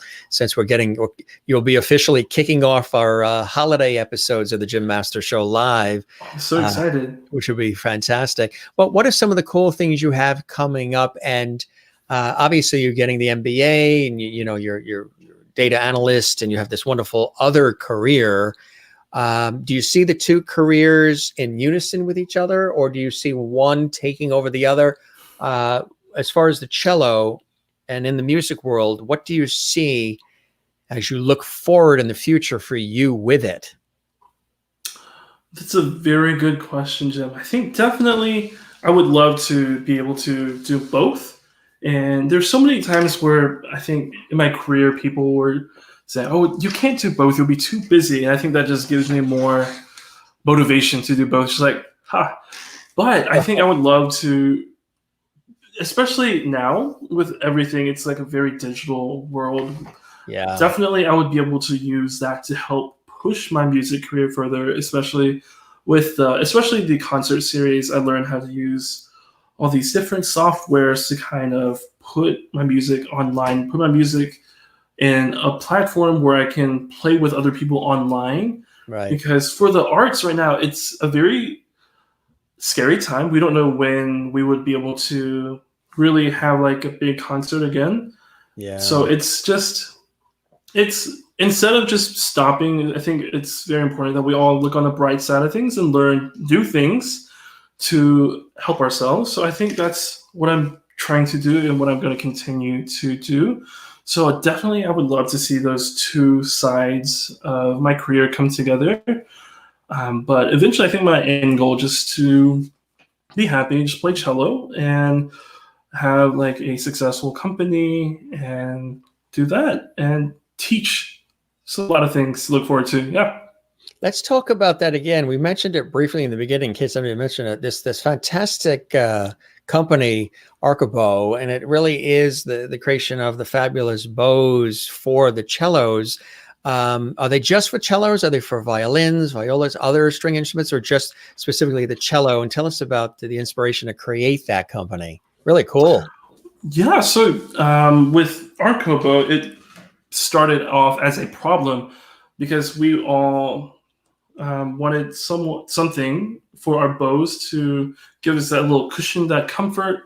So my friend and I, one day he was looking for a bow grip to purchase online, and he couldn't really find any that were good or not terribly expensive. So we decided, why not just make our own? So we are planning on having 4 different models for violin, viola, cello, and bass, and they're just different sizes, and it will actually accommodate each different bow, so it will just go on the instrument. Yeah. That's really cool. That's really cool. Do you ever see yourself having your own cello line? Oh my goodness. Our friend Ray Nesbitt, who of course we know from Celtic Woman and Celtic Heart and Rocktopia and so much more. And she's always been at the Carnegie Hall concerts as well, has her own violin line as well, and teaches. I wonder if there's ever a Chen cello. Hey, I think that's like almost close to my website name, like Cello Chen. It's like hello Chen. I think that would be fun. That could be an interesting business venture. I think that'll be really nice. Name it Cello Zen. Make your own orchestra online. I think I'm starting to do that. Maybe I'll add some more instruments and we can have like a full orchestra. Definitely. Do you see yourself recording with your siblings, like ever doing an album or anything where the family plays together? Maybe. I think we could try. We play together sometimes. We normally like to like read different trios and play some music together. So maybe in the future. Yeah, that's cool. How old are they? I'm really bad with age, but I know they're in 12th grade and in 9th grade. So I don't know what the correlates age to like the grade level are. So I'll just leave it with their high school age. High school age. The 12th is probably 17, 18-ish. Yeah. And what was the other grade? Ninth, Ninth would be what, about 14, maybe. 15, and then 15, 16, 10, 11, something like that. Unless it's changed. You Oh know, my goodness. this year, everything, all bets are off this year. Oh yeah, definitely. So 2021, a big year for you with things happening. Yeah, especially with the company launching our first product. I think that's something to look forward to. It's been a lot of stress and work, but I'm really looking forward to seeing it all paid off in next year. I like where Rainey writes here, that company will definitely take off, decrease muscle tension with all those hours of Yeah, practice. definitely. Really important, right? Absolutely. I think that was one of our main goals to help really, What because would it's you something that yeah. it's a problem that I also face with like tension and yeah. What would you say to somebody who's watching now live, my friend, or they're watching this maybe later archived on YouTube, Facebook, and they're considering going into music, playing an instrument, taking up an instrument, maybe taking up the cello, Mhm. having done it at an early age and still doing it and doing it brilliantly, having siblings who are doing it. So you're surrounded by music as much as you're performing it. What would you say to somebody that's maybe coming up the ranks and they're looking at you and they're watching and they're like, wow, he's amazing, he's terrific, to inspire them early on? I don't think there is necessarily an age limit that where you need to start or an instrument. You can start it whenever you want. And I I don't really agree with people that are like, oh, you really need to start really young to really be successful. But I don't think in music that should necessarily be like the end goal to be successful. I think when you play music to feel something. So, especially for myself, I didn't start too early. I started when I was already in fifth grade. So, there are so many people you can go on YouTube and they're just like, I think like 4 or 5 year olds just like shredding away on the violin. But I don't let that like discourage you. I think you can start whenever you want to and just start it for you. You don't have to play it for anyone else. Just do it for you because it makes you happy. So that means there's still time for you to maybe go back to that flute. Maybe. We'll see. That's it. Do you see yourself ever, and I've asked other friends of mine who are in the musical world, composing music, songwriting, creating music as well, as much as you are playing and interpreting other phenomenal selections that have been created? Have you had an interest at all of creating any of your own music as well? Yes, absolutely. I think I started composing when I was in high school. Not a lot of people know this about me, but I do compose, and some of my works have been played by orchestras. And I recently just finished my latest composition. I can actually, it's on my YouTube channel if you want to check it out. It's called A Charleston Portrait. It's funny that we were talking about Charleston earlier because I think this was 2 years ago. I was in Charleston in January for my birthday, and I was staying. Oh my goodness! I was staying almost on the 13th floor of a building, and I woke up to the most beautiful sunset. And I just sat down on my computer and I wrote down a tune that really just captured the beauty of what I was seeing, and I turned that into this tone poem for symphonic orchestra. And you would be able to they're very subtle, like southern hints, kind of in tonality of the piece. But if you want to listen to it, it's on my YouTube channel, or you can just Google A Charleston Portrait. That sounds really, really nice. So how long did it take you to create that one, Stephen? The latest one, this is a composition that is around, I think, 7 or 8 minutes. And for full symphonic orchestra, it went through different phases of just me scribbling down some melodies and some harmonies, and then I would try to piece them together. I'm not one of. I wish I was trained more I wish I was more disciplined, but everything I do for composition wise is more self taught. So when I start writing, it's a very messy process, and I just like to move things around, and I think it all comes together at the end. So it, yeah, that's what you hear in a Charleston portrait. You hear these different ideas that are just kind of thrown together in a very southern way. Yeehaw. Well, guess what? We have it here. Oh, we do. Wow, that was fast. Oh my Yeah, goodness. yeah, I tell you, multitask, multitask.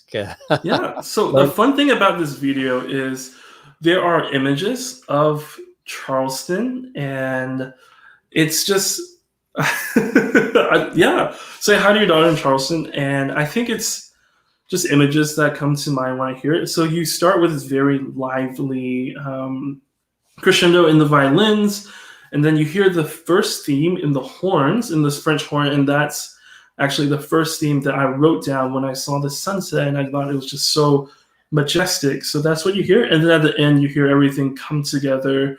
It's like an essay. You have your introduction, you have your body, and then your conclusion that recaps all the different ideas that is in this composition. Really nice. Again, a Charleston portrait put to beautiful visuals made for a symphonic orchestra by Steven Chen, our very special guest. This is sort of like a world premiere exclusive, right? Oh yeah, We're always having those on the exciting. Master Show Live. So let's enjoy, folks. And then again, Enjoy. he'll be back. We'll chat some more. He also has a Christmas favorite that you'll enjoy. He's going to play live for us as well. And here we go, a Charleston portrait with Steven Chen.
Yes, you're allowed to lean back and relax after that one. You've earned it. Thank you. That is fantastic. Bravo, Thank you. Thank bravo. you. That's I saw that earlier, and I'm glad I was able to, we were able to slip that in on the show. There's a theme here, and I can see what people are talking about. They're talking about, a potential movie score. It does have a film score, soundtrack nature to that.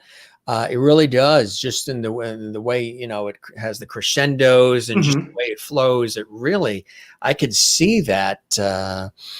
Was that something that, again, like you said, you were, toying with it at all, but was that something that you were hoping to take further?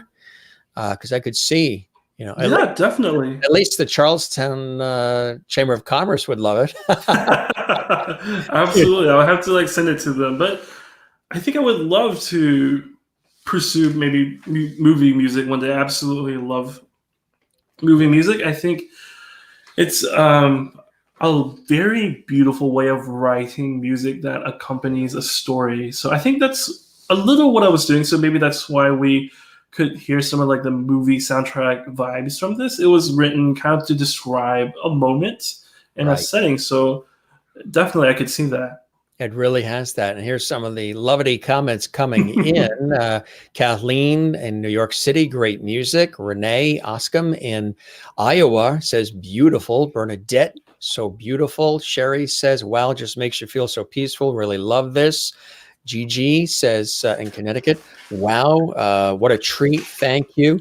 Linda in Florida, so beautiful. Merlin in Canada, beautifully done, all in caps with exclamation points. So she means Thank business you. there.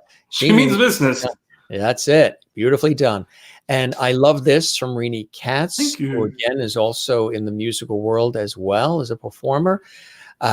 Christopher Joseph, lovely, would love to hear you play Carmina Burana. Oh, really? Oh, that's another one. Jennifer says, good magical. Jennifer's really zen there.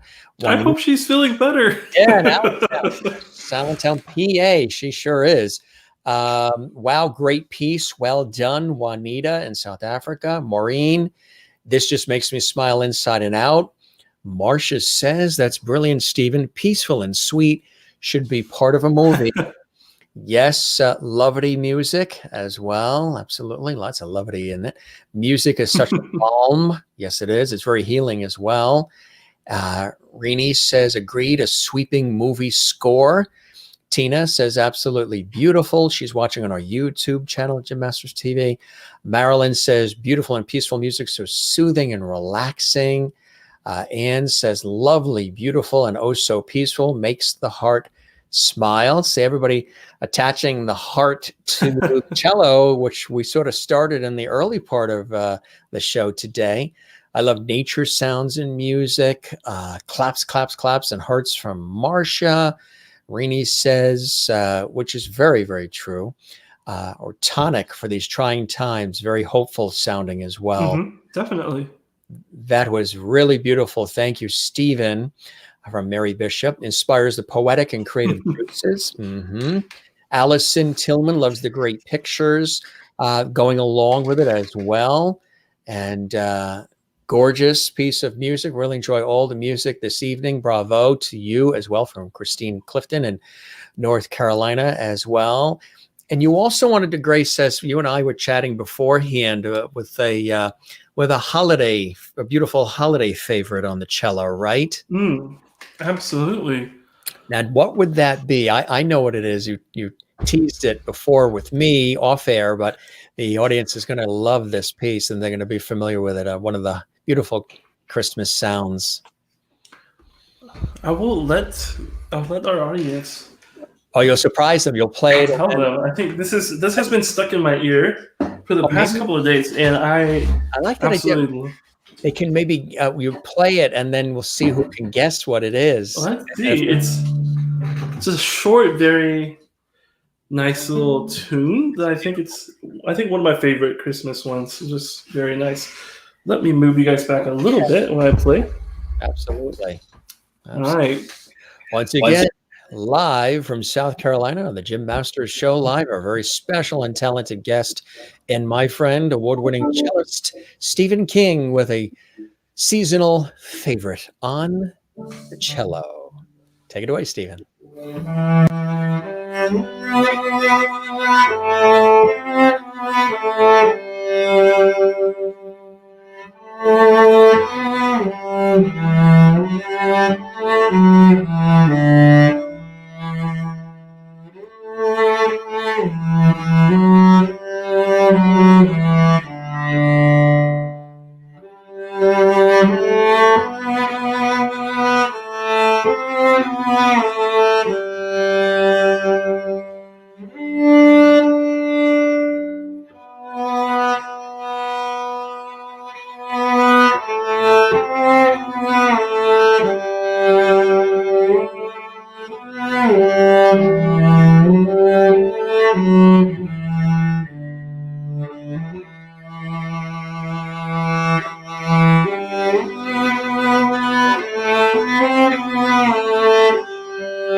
Very beautiful, very beautiful. Rejoice, rejoice. Marsha Murphy Watson, one of my favorites, Emmanuel, and they got it right away. We've got a very intelligent, levity, spirited audience here on the Jim Masters Show live. Ann Wozniak, one of my favorites, Emmanuel, Linda as well.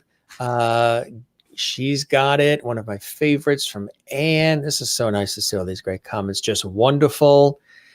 From Christopher Joseph, who is also a performer. Hearts from Linda in Florida, singing along softly as well. And boy, we have some more coming in here. This is nice. Sometimes they move so fast, they jump way ahead. Cool, live cello. I know. It's really nice, isn't it? Emmanuel, she got it. Renee loved it as well. And yeah, Stephen and I were talking about throwing in a Christmas favorite for you, all of you, to kick off our holiday season together on the show. And so soothing and uplifting. Yep, Emmanuel as well. Carla in South America and Brazil, loving it as well. Sherry, Ocam, Emmanuel, absolutely beautiful on the cello. It really is. I mean, the cello is, you can do any song on the cello and it really just absolutely sounds good. But you have to have a good cellist who's doing it. And we have one tonight. Happy holidays to Jim and Stephen. Thank you very much, Merlin. Marilyn says, great, and I was singing along with you. Rini says, perfect music and show for a weekend of being grateful and the start of the season of love or levity. Thank you, Jim and Steve. Come, Emmanuel. Lovely. Claps. Rejoice, rejoice. I knew that would tug at their heart. That one there, absolutely. That was really wonderful. And I've heard you play, holiday music, of course, at Carnegie Hall with Tim and all the performers and the fabulous symphony. How do you like performing at that concert with all the others? That's quite an orchestra. I mean, that's a sizable orchestra that assembles each year for that really beautiful concert with Tim and friends. Yeah, I think it's great. I love the music that we play. I think the ones that Tim writes, it's just so beautiful to play, especially with like a large orchestra. And I would always, whenever we do the concerts, I was always in like the front. I would sit next to Tim. I'll see him on the piano. He's just rocking out. It's so fun, so great to just jam out with everyone. Yeah. Do you get a chance to see some of the other musicians that are in the orchestra or chat with them during the course of the year? Yeah, I think we stay in touch. I'm actually friends with the conductor, Julien Benichu. Oh, yeah. He actually is from Baltimore, so I played with his symphony some. And I actually think we have a live stream concert coming up this month for a holiday concert where it's just, I think we're separated and then they live stream the concert. Oh, that's very nice. So that's going to be with Julian. That's a concert he's doing. It is, yeah, in Baltimore. Oh, very nice. I'll have to check that out. Yeah, yeah, of course. He's a wonderful friend too, and he's very, very talented, isn't he? He is. He's a really nice guy. Yeah, he really is, and all the performers as well. A lot of comments coming in here, my friend. Thank you, Stephen, for sharing your life and music with us, Levities. from Linda in Florida. So nice getting to know you, Stephen. Thank you, Jim, for another wonderful show. Marcia, absolutely. Bernadette says, thank you so much, Stephen, for sharing your gift with us. Thank you, Bernadette, for watching. Thank you for sharing your music. So nice. That's from Kathleen Walker. And of course, Christine knows Okomo loved it. Rejoice. Ann Wozniak. Thank you, Stephen, for an awesome, relaxing evening. Many wishes for a happy holiday season, safe travels. He's headed back to Baltimore, back to school. That's right. Now, how are they doing it? I mean, I know a lot of schools are doing distance learning. They're not going back until the end of January. How are you? What's happening with your school and your situation? So, of course, with Peabody Institute being part of the huge Johns Hopkins umbrella, they're very strict, but they're also very organized when it comes to making an excellent and safe way for students to come back. So this past semester, we did everything virtually. And for next semester, we have a plan to come back to do sort of a hybrid semester where some will be in person and some will still remain online. And when we do return to campus, there will be, I believe they told us there will be very heavy testing where we get tested. And they are, I don't know if it's just Hopkins or most schools, but I believe they are making the school year a little different where we start later and we end earlier, but there will be no spring break or breaks within school year, so there's not too much traveling for the risk of getting new cases. Which is really, really good, right? Absolutely, absolutely. So that's really cool. I mean, you've got some beautiful things coming up, and it must have been nice to be able to get down to South Carolina and spend time with the family over this holiday. I know time with family always goes by so quickly, but to be able to do it, especially now, must truly be a blessing, huh? Absolutely, yeah. And there's just, especially now visiting family, it's a lot more work because I had to quarantine myself just in my apartment for, I believe it was a period of 14 days and then get tested. So it's a lot more work right now to like go spend time with family, but it's definitely worth it. So you are, and that's quarantined going from Maryland to South Carolina. South Carolina has the 14-day quarantine. I actually don't think we have a requirement. I just do it just for myself, for peace of mind. Yeah. That's a caring thing to do for the family, to make sure you come in contact. I know up here in the Northeast, if anybody comes here from literally any state now, it was like 10 states, then 20, then 30, then I think from any state now, you have to quarantine for 14 days if you come to New York, New Jersey, Connecticut, Rhode Island, Massachusetts. So it's an interesting thing for us because going to see family for the holidays, usually we go down to see the family that have gone to Florida, the folks and everybody, and have a big family celebration there. So we're thinking about what we do, because that's what would happen when we come back. We have to quarantine as it stands now because COVID is rampant right now. Right. Coming back north, we would have to quarantine for the 14 days if we go there. But a lot of great comments coming in here. Juanita says, great conversation and lovely music. Thank you, Stephen, for your time.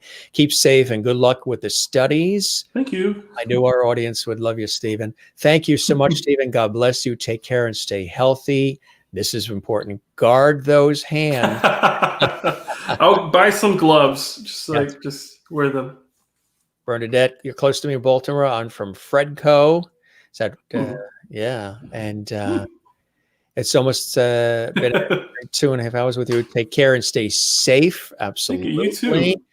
And I'm feeling some better. Thanks to you, Stephen and Jim, for an enjoyable night. Absolutely.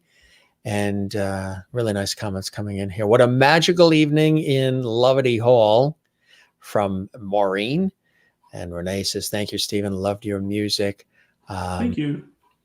Really great. Stephen, thank you so much for a good magical night. Truly enjoyed. Stephen, this really was terrific. And I know you have to pack and you got to get ready because you're taking off early in the morning. Anyone who can play that beautifully is definitely a levity. So honored to have you play and share your story with us this evening in Levity Hall. Thank you, Stephen. It's our pleasure. And thank you for sharing your beautiful gift with us, Stephen. God bless you. And Kat as well. So, my friend, you are definitely welcome back anytime. And before we go, we do have a couple of cool photos that I just wanted to show that I want to definitely run through here because they're very important, I know, to you. Tell us about that shot. That's really a cool shot. Oh, this was shot by my really good friend Kyla Izquierdo, and this was shot in Montclair, New Jersey at Montclair State University. It was like a fun little photo shoot we did. It was in a new building at our university where the decor was very modern. So we had some fun with shooting in that location. Very nice. Very nice. Here's another cool one. Tell us about this one.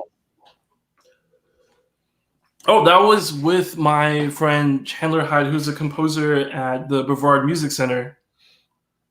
Very nice. Very nice. Cool one there, huh?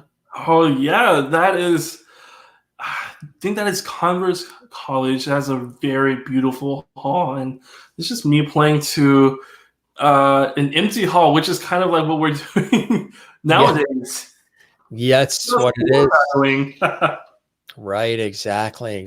But a really cool shot. It speaks volumes, that shot there. Here's another nice one here, too. Oh, that's my little brother. That's your little brother. What's your little brother's name? Daniel. Daniel. And he loves the cello, huh? He's and he's up and coming. Look out for Daniel, too. He'll have to ensure those hands. This is a cool shot. This is like one of those beauty shots. Look at that. Oh, yeah. So I was a day in the life of Steven Chen. Absolutely, yeah. And that's what it's like when you're traveling, right? Yes, I have to just drag my cello around with me. And when I stay at a hotel, it also stays at a hotel with me, too. Can't leave it in the car. It sleeps next to you. No, maybe not that close, but it does stay in the same room. I was going to say, you never want to roll over on that and hear a crunching sound. Oh, I think that's one of my nightmares, just to accidentally sit on it. Yeah, it's got some weight to it, but obviously, of course, it's hollow inside. So, if you press, it can obviously bust rather easily, even though they're made in a solid way. Now, where was this? So this was at the Brevard Music Center. I attended this music center. It's a very intense music festival where a lot of people come from all over the world to study with world-renowned faculty, and we put on concerts every week. I believe we do over 80 concerts a summer, and I've been going there since I was in 11th grade. And I attended for 2 summers, and I was lucky enough to actually attend this festival again, not last year, but 2 years ago, but returning as staff for the music center. As staff. That's congratulations on that, my friend. As staff. That's quite an upgrade, right? Nice shot. Oh. You know who that is? Let me see. Jim, I don't think I can hear you. Can you hear us now? Hello? Is your sound going out on you? Let's see. Do you know who that is? That photo? Can you hear us now? Probably Hello, mute. testing. Nap time for the cello, she says, but I think nap time for our friend. So maybe. Oh, there we go. I can hear you now. Maybe it muted itself. Probably muted itself.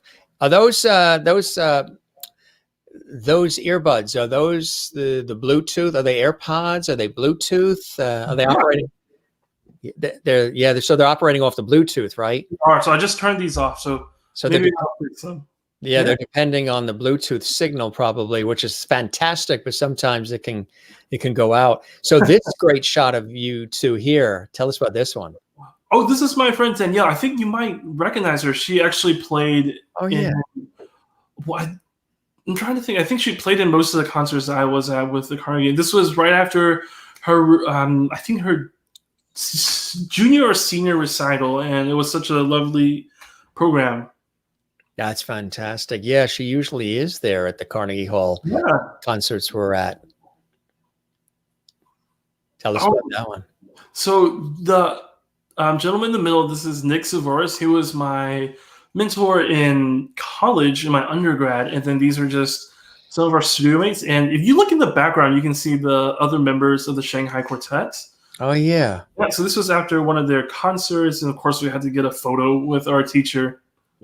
Have you ever performed in China? No, that is something I would love to do. I think I want to return, just like visit family, maybe give a few recitals there. Where is the family initially from? Are they from Shanghai originally? I have friends from that area. Shanghai is beautiful. It is. I don't think I've ever been. I think my family is from Guangzhou. Oh yeah, yeah. Another great area too. Shanghai, a beautiful spot. And of course, Carnegie Hall, as we're talking about, right?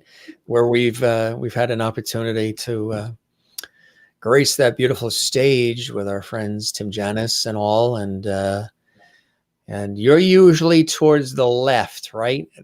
Oftentimes, or does it move you around? I see all the cellos on the right. Yeah, a lot of different orchestras do them differently depending on, I guess, whoever is conducting. They're like, maybe I like the cellos on this side more, or vice versa.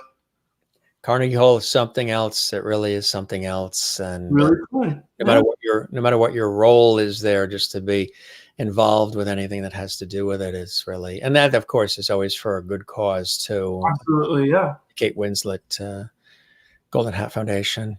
There's a great one. Oh, so this I believe was in. I don't know if this was in a recording session, but I recorded recently an album with the MSU singers, and I did. I think it's available on all streaming platforms. It's the Montclair State University singers, and we recorded. I was a featured soloist on one of the pieces, and then I was in a small string quartet for another one of the pieces, and it's, I think, a really powerful album if you want more music to listen to with choral works. And I think the message behind this was such a profound cause. It was a really beautiful album that captures why we make music. I think it was why I sing.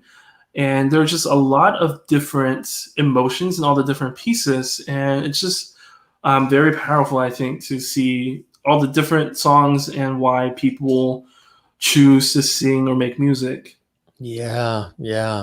And that's the thing. One of the things you said earlier, which is very important, my friend, is that in order to go into music, you really, it's not, and again, we've had these conversations, it seems like a lot recently with some of the guests, it's not to go in for the fame of it. Any of this work you do, I do, anything we're in the public eye and we're, presenting things to people, whether it be on the stage, television, film, movies, music, whatever it is, or all of the above, because we tend to all dabble in these different areas and weave in and out of them. You don't go into it for the fame. If fame comes, but it's for the love of it. It's for the craft. It's for the passion of it. It's for the art of it, the enjoyment of creating and sharing it and inspiring people as well as yourself while being involved in it, not the fame, right? Absolutely. And I think especially how you mentioned the public eye, I mean, especially you would know this, you do so much, but like all the work that we do, most of it is just behind the scenes and preparation and perfecting our craft. So that a lot of the work that we do is spent by ourselves. So we really need to love it, or else it's just a lot of time doing something that you aren't crazy for. Exactly. And it'll wear you out and weigh you down rather quickly if you don't love it. Absolutely. Got a couple more shots here. Tell us about this one. Oh my goodness, that is this is a funny story. So this is after a recital, and This is my really good friend, an amazing pianist, Beth Robin. She had just had major surgery, and she still played on this recital for me, and it was one of the most challenging works for piano. And I was so thankful that she still played for me. And I remember we're like, we need to go out, and you need to take a bow. So this is me walking out. I was like, this is you. That is nice. That is nice. And, when friends are looking out for one another, it's truly a beautiful thing, It really, really Absolutely. is. And you make a lot of friends in these industries. This is a great one too. Yes, I was really excited because I remember the exact moment this photo was taken was after I had finished recording Bach's Sixth Suite.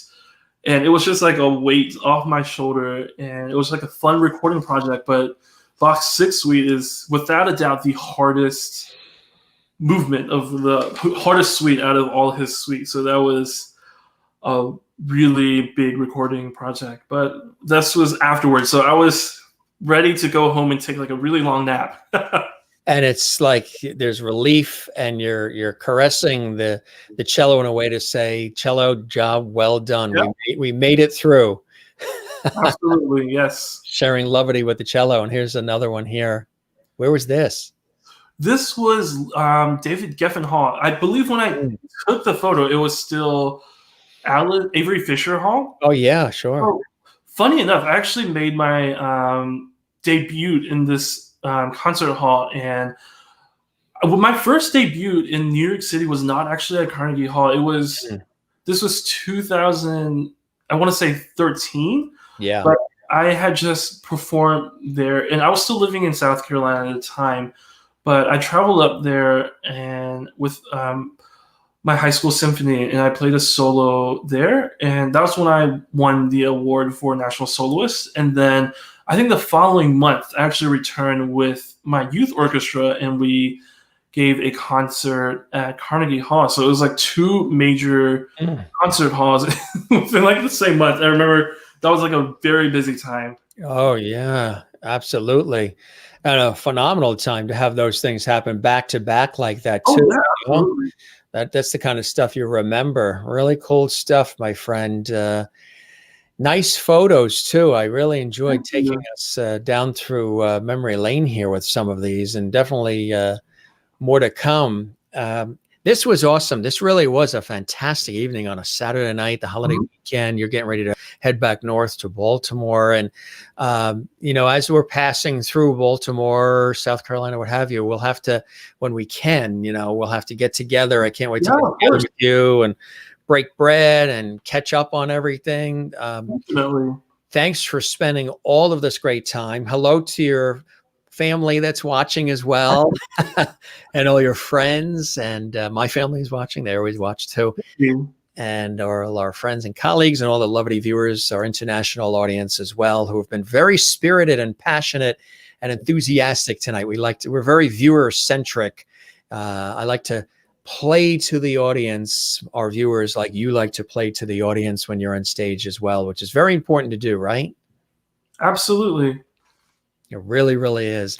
Well, I hope the show met your expectations. You are absolutely welcome back anytime. We'll always have the porch light on for you, so you can come back, play some more, keep us updated as things are going along. Good luck with the studies too. And you and I will be chatting as we go along. Yeah. And an excellent holiday season to you and the family. And I certainly hope, Steven, you enjoyed your time with me on the show as much as I have with you. Yeah, of course. Thank you so much for having me. This was such a fun, exciting way to spend an evening. And it was so nice to meet all the levities. And it was a great honor to be on here. So thank you, thank you, thank you. You are very, very welcome, my friend. And some goodbyes coming in.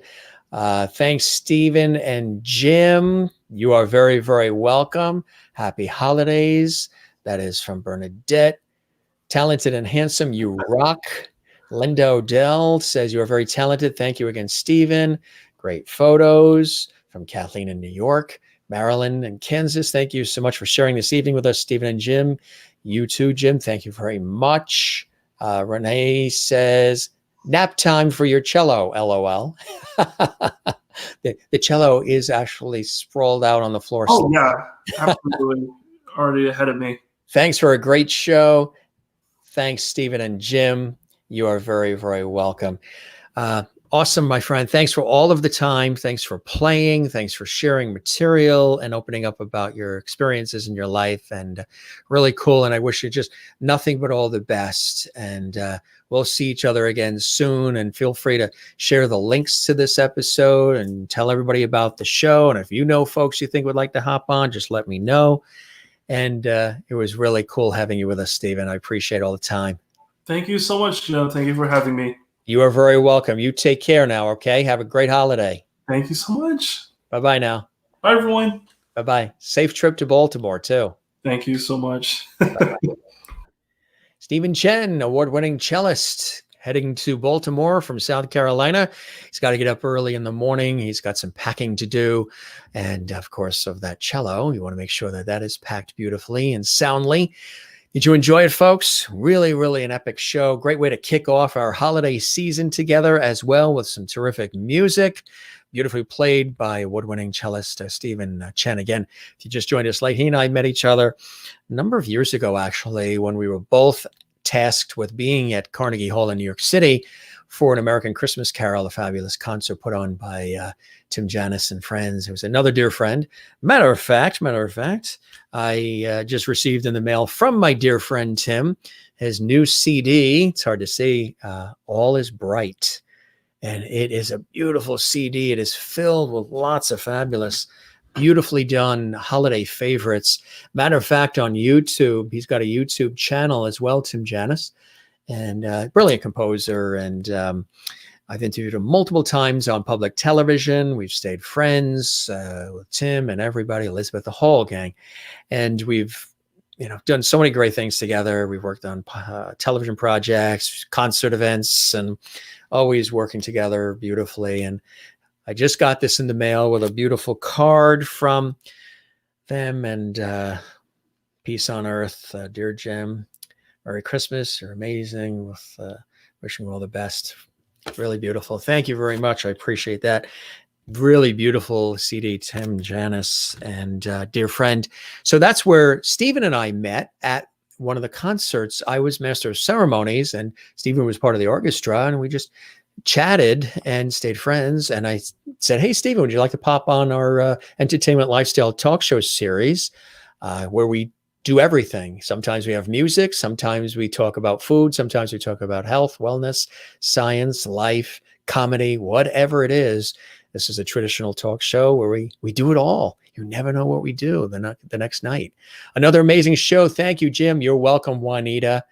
Great show. Thanks, Gigi. You're welcome. Kathleen, great show. Great music. Thanks, Jim. Kathleen as well. You have a good night. Bernadette. Thanks, Jim. Another excellent show. Great show with Jim and Steve. You are welcome. You are welcome as well, Marcia. Thank you, Jim, for bringing Stephen to us tonight. Another amazing show. You are welcome. Great show night all. Christopher, thank you as well. Thanks for all the great comments and all the levity. We sure have a good time on this show, don't we? It's unlike anything that's really out there.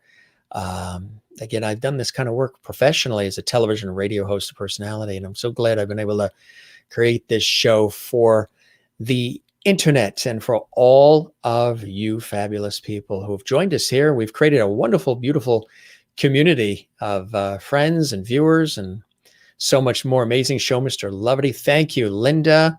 Fabulous evening, Maureen. Thank you. Ann Wozniak. Thank you, Jim. Wonderful evening. Good night. You too, Ann. I'll be opening up that package tomorrow, Ann. Thank you for sending that sweet surprise. Good night, Saturday. Good Saturday night. Thanks, Jim Masters TV. You are very welcome, Carla. And thanks for joining us. We're back tomorrow at special time tomorrow. I should mention it, actually. A special time. We're on earlier tomorrow. We are on YouTube and Facebook at Jim Masters TV. So for our international audience, it's going to be a little bit easier for you because we're going to be on earlier. 4 p.m. Eastern. 4 p.m.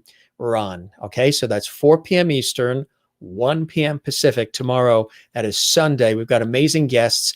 We have brilliant pianist Alison Franzetti and her husband, who is originally from Argentina, and he's a extraordinary composer, and they are going, and performer. They're going to perform together here on the show. We've got all kinds of great music. It's a weekend of music as we kick off the holiday season together. Allison and Carlos, they are award-winning performers. And again, they're going to be with us tomorrow live, 4 p.m., not 7 p.m., 4 p.m. So earlier, just before your dinner, you can watch us live and join us, and then enjoy the rest of your evening. Have a great night, Jim. Good night, all. Kathleen Walker in New York City. Sherry says, good night, lovelies. It's been wonderful being with all of you this evening. Sleep well and please be safe. Want to also let you know that on Monday, we've got a very special guest. Yes. Recognize that face? She starred in Little House on the Prairie, that very popular series on NBC. This is Alison Arngrim. She is going to be with us live from California coming up this Monday. That'll be 7 p.m. Eastern, 4 p.m. Pacific on YouTube and on Facebook. Yes, at Jim Masters TV. She played Nellie Olson on Little House on the Prairie. She is going to be with us Monday night. December 12th, Keith Harkin, wonderful singer-songwriter. You know him, of course, originally from Celtic Thunder. He's with us live December 12th, 3 p.m. Eastern. Darren Holden is coming to join us as well, originally with Riverdance. These are all great friends. So we've stayed in touch for years. I've interviewed them on television. Darren Holden will be live from Ireland in December. And he's originally from Riverdance and also the High Kings as well. And if you weren't with us the last couple of days before Thanksgiving, I was in the PBS studio and we were working on some public television specials that are airing now. One of them is the wonderful TSO, the Trans-Siberian Orchestra. This was actually in Hartford at the wonderful Connecticut Public Television. I've been affiliated with them for many years as well, and co-hosting with my dear friend Lee at Masks On. Now, we didn't have the masks on, of course, when we were talking. We had the masks on, when we were moving about the studios in the building, of course, and 6 feet apart when we were co-hosting. I was actually on one side of this huge studio and she was on the other side of the huge studio, social distancing and everything else. And I've been years and years and years with public television and love it. And all of my friends and colleagues and so many shows and so many specials. And this was just last week. We were in the studio. So some of those specials you'll be seeing on public television this month. And of course, you saw the Macy's Thanksgiving Day Parade, right? This is actually at the Macy's Design Studio. I was there a couple of years in a row and got a full tour. My friends, June and Jerry. Jerry was a lead designer there for many years. And one of these days, I'll dig out all the pictures we have. I think I posted them on the Facebook page at Jim Masters TV. You can see some of the pictures from inside the Macy's Design Studio where they design the floats and they design the characters. And it's really incredible. So happy holidays to all of you from all of us at the Jim Masters Show live. So again, Alison Franzetti and Carlos Franzetti, brilliant composer. Carlos is from Argentina and Alison from the States here, brilliant pianist. They're going to be here and it's going to be at 4 p.m. It's on our Facebook page and our YouTube channel at Jim Masters TV. It's 4 p.m. So hopefully you won't check us out at 7 unless we're still talking at 7, but we'll be off way before that. 4 p.m. tomorrow, that's Sunday, 4 p.m. live here on YouTube at Jim Masters TV and also on Facebook. Some duality tomorrow as well. A couple of quick messages here or comments from the Levities. Good night, Jim and everyone. You too, Juanita. We'll see you tomorrow, 4 p.m. Eastern. That'll be earlier for you in South Africa, which will be great.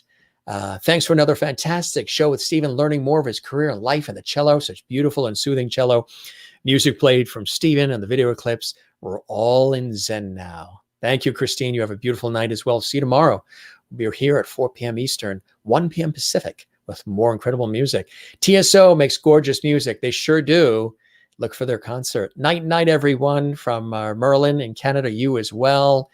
And we have Emmett O'Hanlon coming on. Yes, Emmett O'Hanlon is coming on as well. And I'll keep you posted on the date. He's coming in just like 2 weeks. He was originally with Celtic Thunder. He has a brilliant career. He just came back from Germany He's back here in the States. He's going to be live as my special guest. He's going to sing.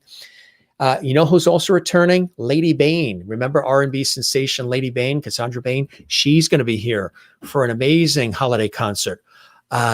Paulette McWilliams is going to be joining us on December 18th for a very special, beautiful Christmas and holiday concert here exclusively on the Jim Masters Show live as well.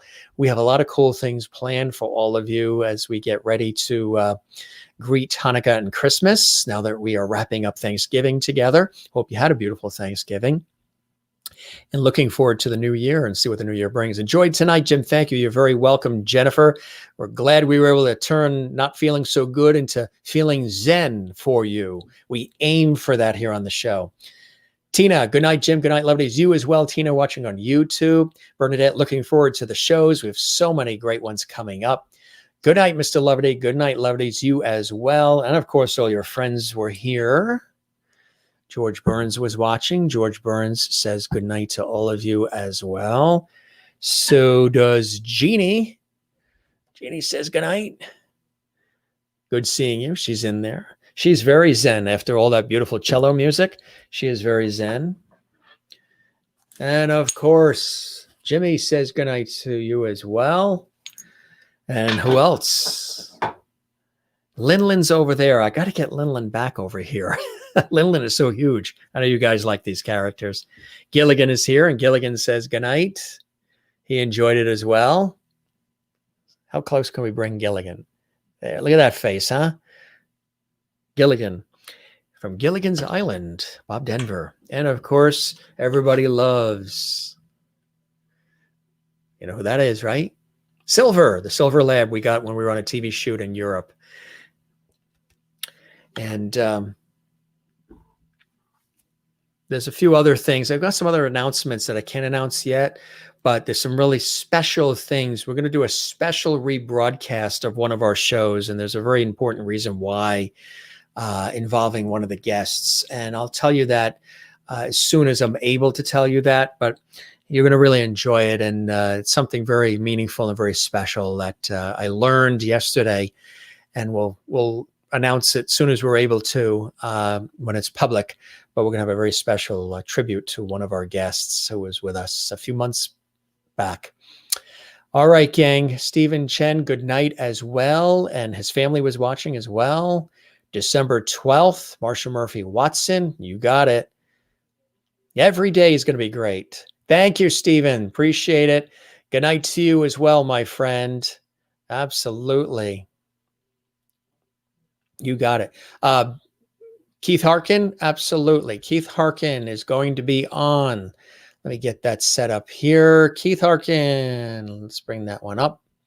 There he is. So Keith Harkin is going to be here on our YouTube channel. And I think Facebook too, but definitely on the YouTube channel at Jim Masters TV, possibly on our Facebook channel at Jim Masters TV, but definitely catch him on the YouTube channel, Jim Masters TV. Don't forget to subscribe to the channel at Jim Masters TV. But Keith is going to be on our show Saturday, December 13th. That's going to be 3 p.m. Eastern time, which will be noon Pacific. And it'll be 8 p.m. where he is. So it's going to be 8 p.m. in England, Scotland, Ireland. He's actually right now traveling. He lives out in LA, actually. He lives here in the United States. However, he is in Portugal traveling with his wife and his child. And so he's going to be performing live and joining us live from Portugal on December 13th. So that's going to be about 8 p.m. or so his time. So that's why we're doing it earlier at 3 p.m. Normally we would do the show at 7 p.m. Our normal time for our show is 7 p.m. Eastern, 4 p.m. Pacific. But we're doing it earlier so it's not too late for him and his wife and his baby. So that's the 13th. That is on the 13th of December. And it's going to be terrific. We're going to look forward to that, right? I believe, yeah, it is 13th, right? We have that correct. 13. It's going to be, it's actually, I think it's already, is it on our Facebook page? I think it's on our Facebook page already. as well. I can't believe how fast, this year is now ramping up. I mean, we all wanted this year to go by fast, but it's certainly going by fast now. Actually, that'll be not the 13th. It's the 12th. It's the 12th. I'm actually looking at a December calendar here. He is the 12th. Yes, the 12th, 3 p.m. Eastern. So that is Saturday, the 12th of December, 3 p.m. Eastern, noon Pacific, 8 p.m. in Ireland, Scotland, England, and where he's going to be in Portugal. So that is Saturday, December 12th. I do want to let you know that we also have somebody else that's pretty cool that's coming up on the 6th, a week from tomorrow. We have another Irish favorite. Terrific. You got it, DJ Richard. My pleasure. My pleasure. It's good to have you with us as well. Welcome to the show, DJ Richard. We have another very, very popular, we have a very, very popular performer who's coming on December 6th. Roy Buckley, live and direct from Ireland. He is coming on December 6th. And you know who's coming on December 5th? Another incredible popular group, an Irish band that's very popular, Corner Boy. Corner Boy is on next Saturday. That's right. Next Saturday, live and direct from Ireland. That's also going to be 3 p.m. Eastern, noon Pacific, 8 p.m. in Ireland, Scotland, and England, GMT. Corner Boy is next Saturday. We actually have two shows next Saturday. We're going to be doing, for the next couple of weeks, on the weekends, there's a couple of dates. We're going to be doing more than one episode of the Jim Master Show live with different guests, because a lot of guests want to come on in December, tie it in with holiday themes. So a week from today, on December 5th, live and direct from Ireland, is a very popular group, Corner Boy. They're brilliant. They're going to be here 3 p.m. Eastern, noon Pacific. That'll be 8 p.m. in Ireland, Scotland, England. That's December 5th, Saturday. December 6th, Sunday, brilliant performer, incredible musician and singer, songwriter, Roy Buckley is going to be here live and direct from Ireland. That'll be 3 p.m. Eastern, noon Pacific, and that'll be 8 p.m. over in the United Kingdom and Ireland. So that is then, and that's going to be really cool. Now, on next Saturday's show, the 5th, we're doing two shows. We're doing a show with Corner Boy at 3 p.m. Eastern, and then at 7, I'll probably have some dinner in between. Let's plan to have dinner in between, and then join us because we have another amazing guest that night, December 5th. So it's a double barrel twofer on December 5th with guests. Wow, it's incredible. Did I sign up for that? Yeah, we have two shows on December 5th. 3 p.m. is Corner Boy, direct from Ireland. You're going to love them. They're really great. Great band, great group. And they're all excited. They wanted to be here in October, but early November, but the COVID situation, lockdown in Ireland, prevented that from happening because their instruments and their studio are 40 kilometers from where they are, and you can't leave more than 5 kilometers from your home. So we moved it to December. So Corner Boy is going to be at 3 p.m. Eastern next Saturday, the 5th. Then Saturday night, the 5th, after we have dinner in between, and maybe I'll change clothes too, who knows. We have an extraordinary 2-time Grammy-winning songwriter and performer whose music has been interpreted by everybody you can possibly think of. Dennis Scott, he is joining us on, and he's going to play live. He's got this incredible tie to Mr. Rogers, children's music, as well as so much more. It's going to be incredible. You can see it on the Facebook page. We already promoted it on the Facebook page and the YouTube channel. If you want to learn more, you've heard his music. You probably know who he is, maybe not by name unless you're in the music industry. However, He is responsible for so much extraordinary music, two-time Grammy-winning songwriter and composer, performer, you name it. Dennis Scott, 7 p.m. December 5th, a week from tonight. He's going to be here. It's going to be extraordinary. Really can't wait. So 2 shows next Saturday, the 5th.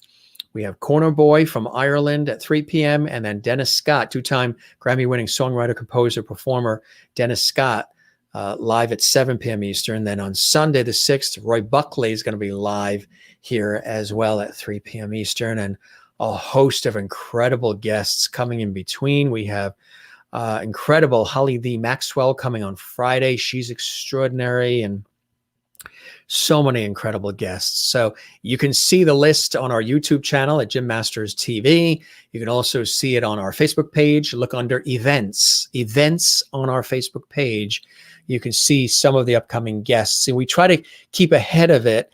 Not all the guests are listed there because it's, we have to, a lot of formatting and promotion and for each of them that we do.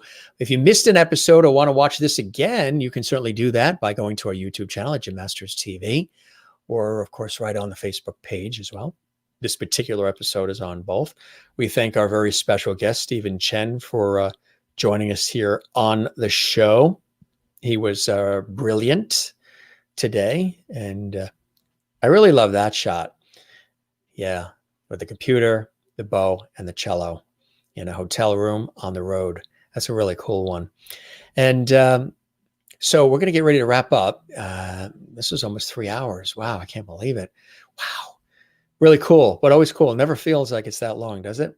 Roy will be great. He's personable, witty, and talented. He certainly is. Certainly is. Thank you, DJ Richard. We appreciate that.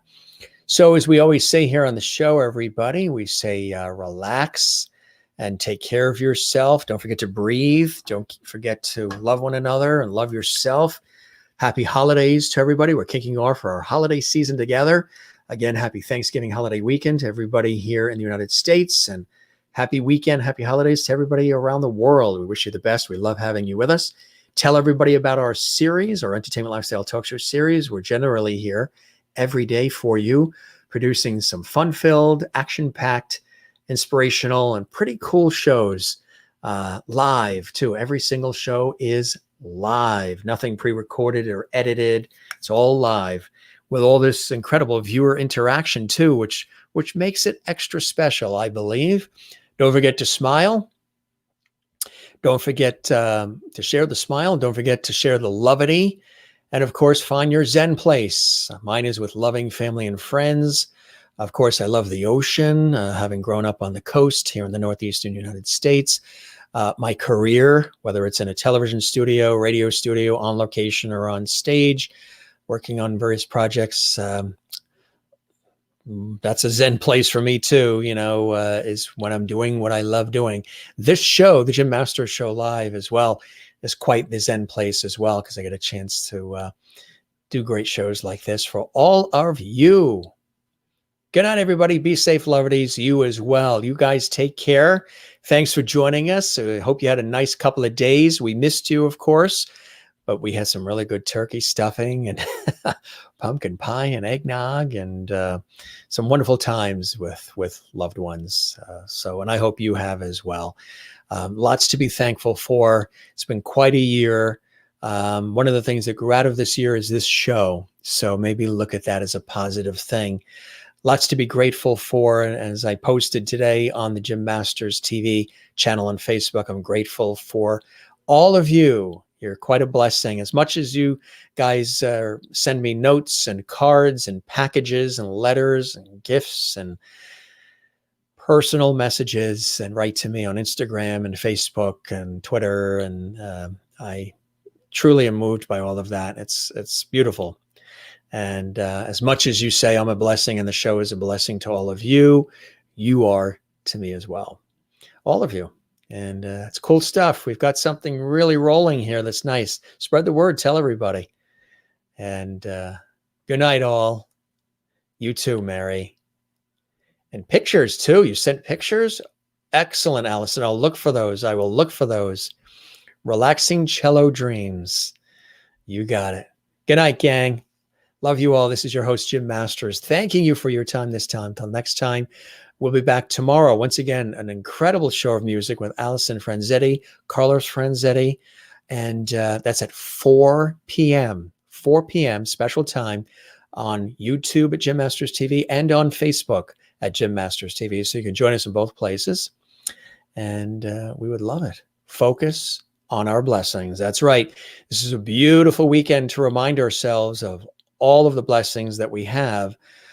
Even if there's been loss this year, there are blessings that still exist every day. There are blessings that still truly exist.